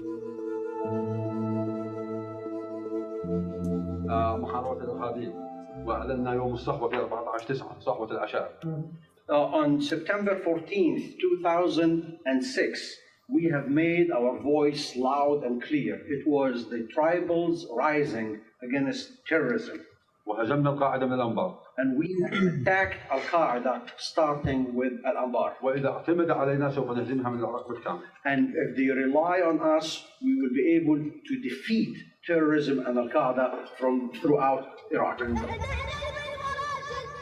But what the Americans had found themselves doing was exactly the same as the British had done 80 years before. Faced by a complex society that they did not understand, they were turning to the tribes outside the cities and giving them power. They called the militias the Sons of Iraq. And it seemed to work. But in reality, it was going to lead to something even worse. بالسلام الجمهوري. 3 years later, as the American troops prepared to leave Iraq, the money stopped. And the tribal leaders saw their power. I was just going to say, if you leave it playing for ages, do you not get copyrighted? I thought I should say something. Carry on. No, I think we're all right. This is Russia's footage. It's not online, so well, I don't think it's going to get nicked. Okay. Power disappear. So they made a tactical decision. They turned and allied instead with the very people they had been fighting, the Al-Qaeda in Iraq jihadists. What had begun a long time ago as a make-believe version of England created in the deserts of Mesopotamia as the British Empire fell apart, had now turned into a terrifying nightmare. How beautiful they are, the lordly ones, who dwell in the hills, in the hollow hills. They have faces like flowers, and their breath is the wind that blows over summer meadows filled with dewy clover.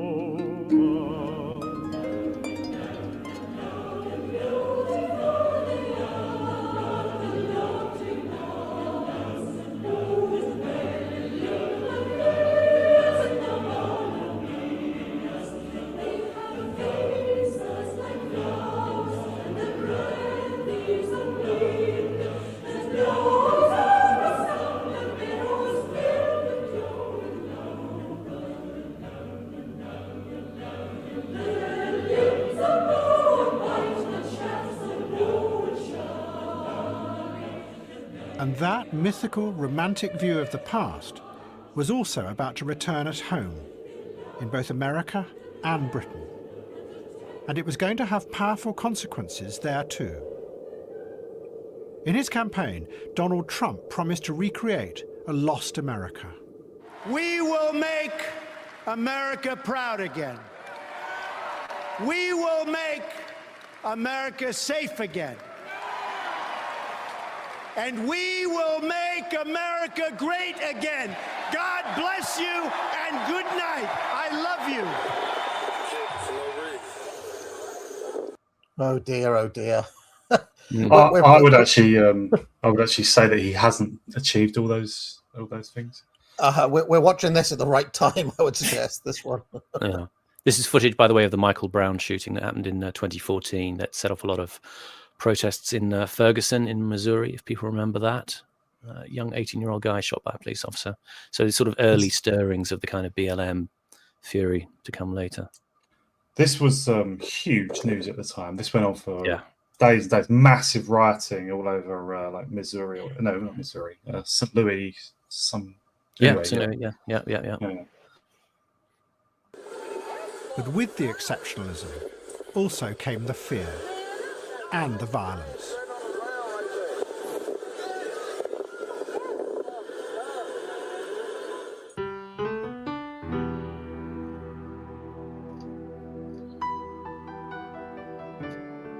And in Britain, thousands of those who had been marginalised by the new global economy also came to believe in that romantic idea of England as a special place. A picture of a lost greatness that had been invented by the upper classes in the 1920s. Now, hundreds and thousands of frightened and angry people demanded that Britain leave Europe. Fuck. And the old ruling class come back and turn that dream into a reality. All that's missing, Simon, is Ken Dodd. Sorry, pause, please. What was the start? Am I being unfair? What was the start of the sentence? Frightened and angry people vote. Like, fuck, what was this? Simon, please explain. I will probably explain when we come to the end of the series in the next episode, really. But I mean, he's talking about trying to be value free for a minute. The danger of mythic narratives. I mean, on the one hand, they have great utility. They have great social, bonding and cohesion factors about them. At the same time, when you, for instance, take them overseas and try to use them as the basis of nation building, it can go catastrophically wrong and descend into all kinds of savagery. And at home, they can become, if you like, the toys through which, let's say, certain populist demagogues might exploit people for a political direction of travel. Now, obviously, we're all very grateful to Nigel Farage in one sense, pushing Brexit and so on, and the vote that happened, that's great, but we all know it didn't get done. And we all know now that Nigel Farage is a sort of continuity form of an existing regime who, to some extent, with his Spitfire Bulldog nationalism, as it were, does curate somewhat people's anxiety and resentment. Curtis may have a position. Turns them into support, Simon, for ribald capitalist imperialism. Well, I mean, what did he call it? Voluptuous larceny. Yeah, that's what Farage is. He's a voluptuous larcenist. And I understand your objection, Horace, on the sense of, yes, you could be taking a Marxian reading and saying, the people are in a state of false consciousness, and they're, the good and wholesome myths of our nation are somehow bad in themselves. I don't think that's what Curtis is saying.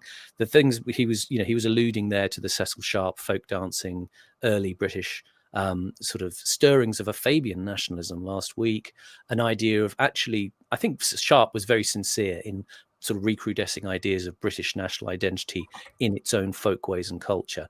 But then, as I said, later on in the 60s, that became a source of contention where parts of the left and, in a sense, parts of the regime absorbed and tried to mutate that into a re-identification with a class struggle, which serves another set of interests.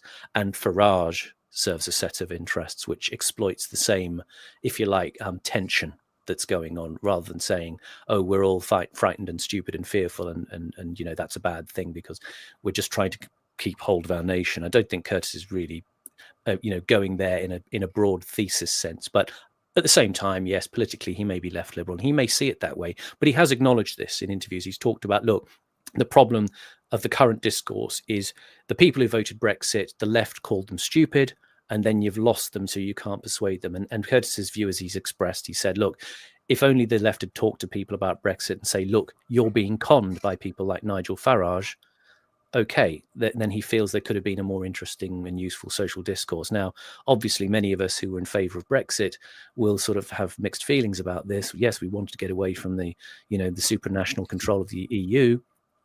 But later on, as it turns out, in the wash, the man who is allocated to lead that isn't our guy, and we do feel like we've been mugged off. So it's a tricky one to untangle, but I think when we come to the end of the series, we can sort of review it in the whole and say, look, what did we think? I think we can have an interesting conversation.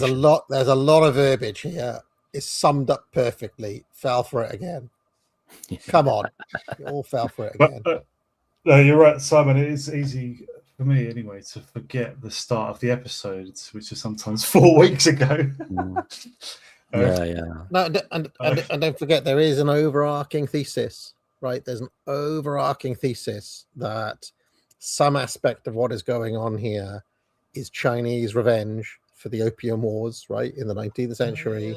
That there's an overarching Chinese strategy that people are kind of, with consumerism, lulled to sleep, and then these myths are being used to dredge up these kind of feelings, but then used for clandestine ends, like, for example, the Iraq War and now the Iran War that we're seeing. It's a point that you are being toyed with, and I'll just say to Big Os in the chat, thank you very much for watching. And I know you're a loyal audience member and on Twitter, but saying like Curtis and his class are enemies, however interesting the documentaries are.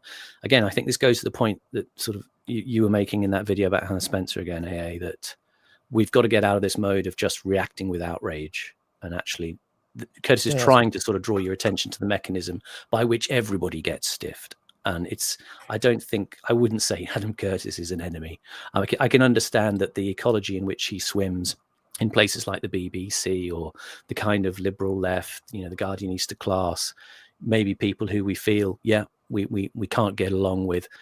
But at the same time, I think he is trying to just identify the nuts and bolts issues of how. I would suggest that in a single Adam Curtis documentary, he drops more genuine red pills than some so-called right-wing YouTubers have dropped in their entire careers, in their entire time online, because they just engage in slop all the time.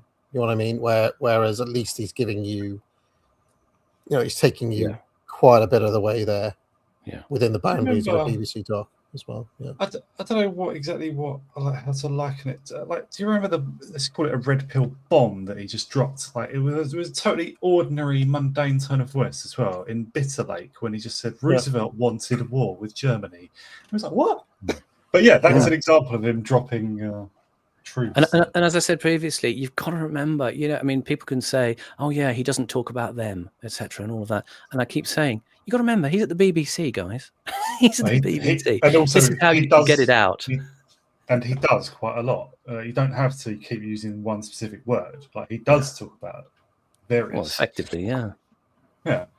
By the way, on the right here of the picture, is that David Ball? Yes. Yeah. And in fact, Rupert is there. Rupert is sitting there. Yeah, look. Rupert is there. Next to him? What different times? Yeah. Where's that Rupert next to David Ball? So just above the centre line on the right is Bull with the dyed hair, and you can see just to his left is Rupert. Rupert is there, When we all believe.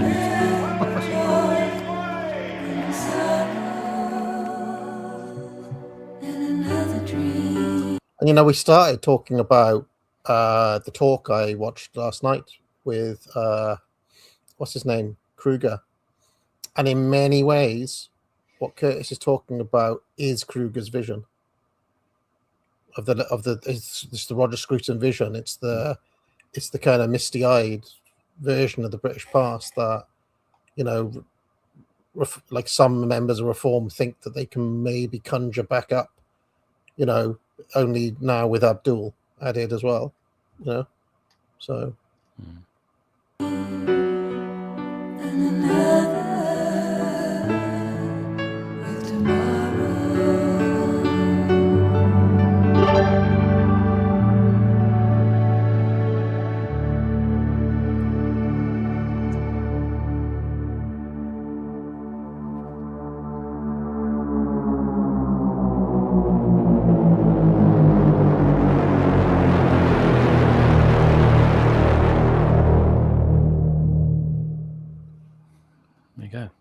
So interesting. Keep taking the drugs, folks.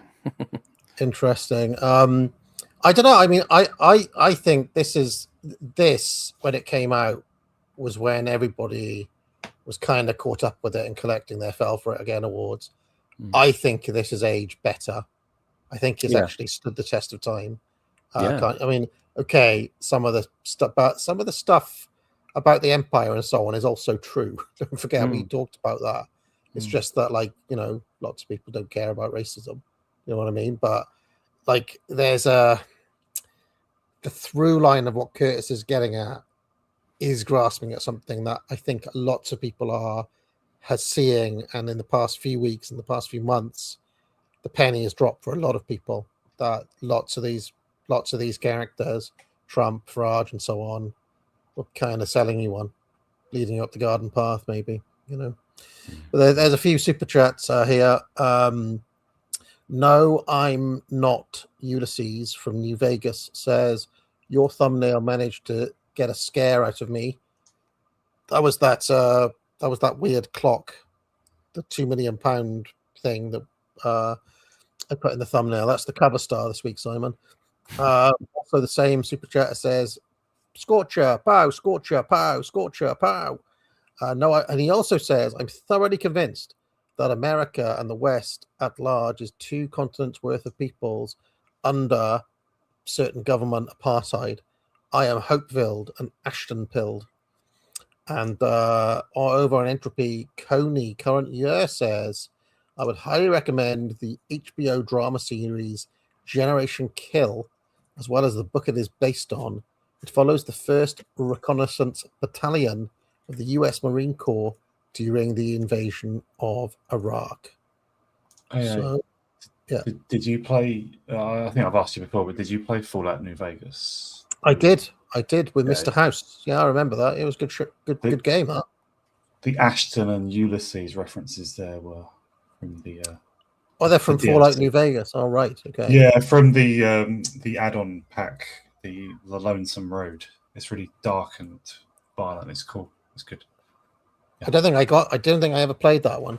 I had New Vegas on like CD or DVD or whatever. You know, that was back in those days. But maybe I should play it again. I remember enjoying it. Great game. Really great. I remember I had this, like in my little crew, I had this sniper guy who would just kill everybody for me. Yeah, I was like the guy with a hat. He was, you know, I'd be like, oh, there's an enemy. Oh, sniper's killed him already. Brilliant. That was anyway.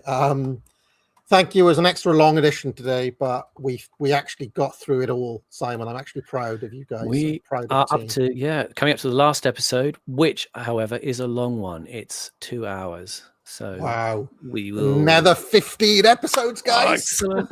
Getting good value. Somebody's come in and said how much to get you to the same guy as before. How much to get AA to stream New Vegas? Realistically, the days of me doing gaming stuff, I'm just so busy all the time. Like next week, I'm going into London for an interview. I've got that book event.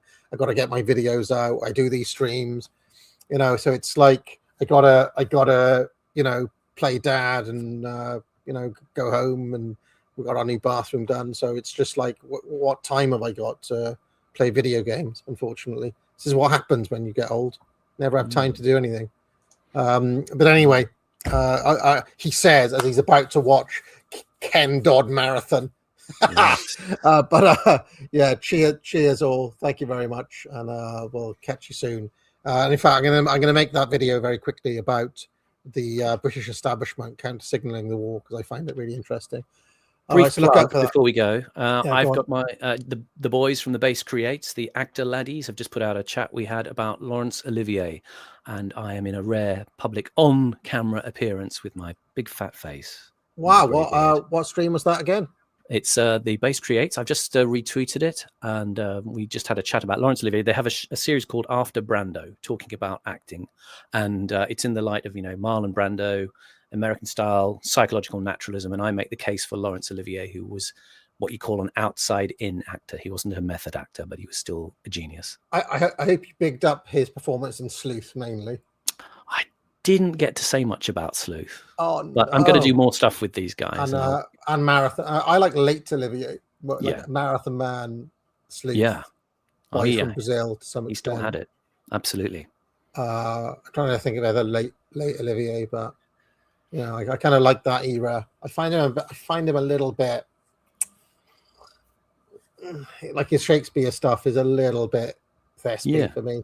Yeah, some people can find it a bit sort of cold and technical and all of that, but it has a power. You have to be able to see it, but nonetheless, it doesn't matter if you don't see it. It's fine. But as you say, his late performances as well showed that he could be just as menacing through the naturalism as anybody else. Was he in The Entertainer? Yes, great film. That's a dark one. That's another Dead Behind the Eyes. That's another one. Yeah. Mm. All right, guys. Cheers all. Bye-bye. What goes on in this town is none of your business. As long as I'm living here, it is. Then maybe you shouldn't be living here! Well, that's easily fixed.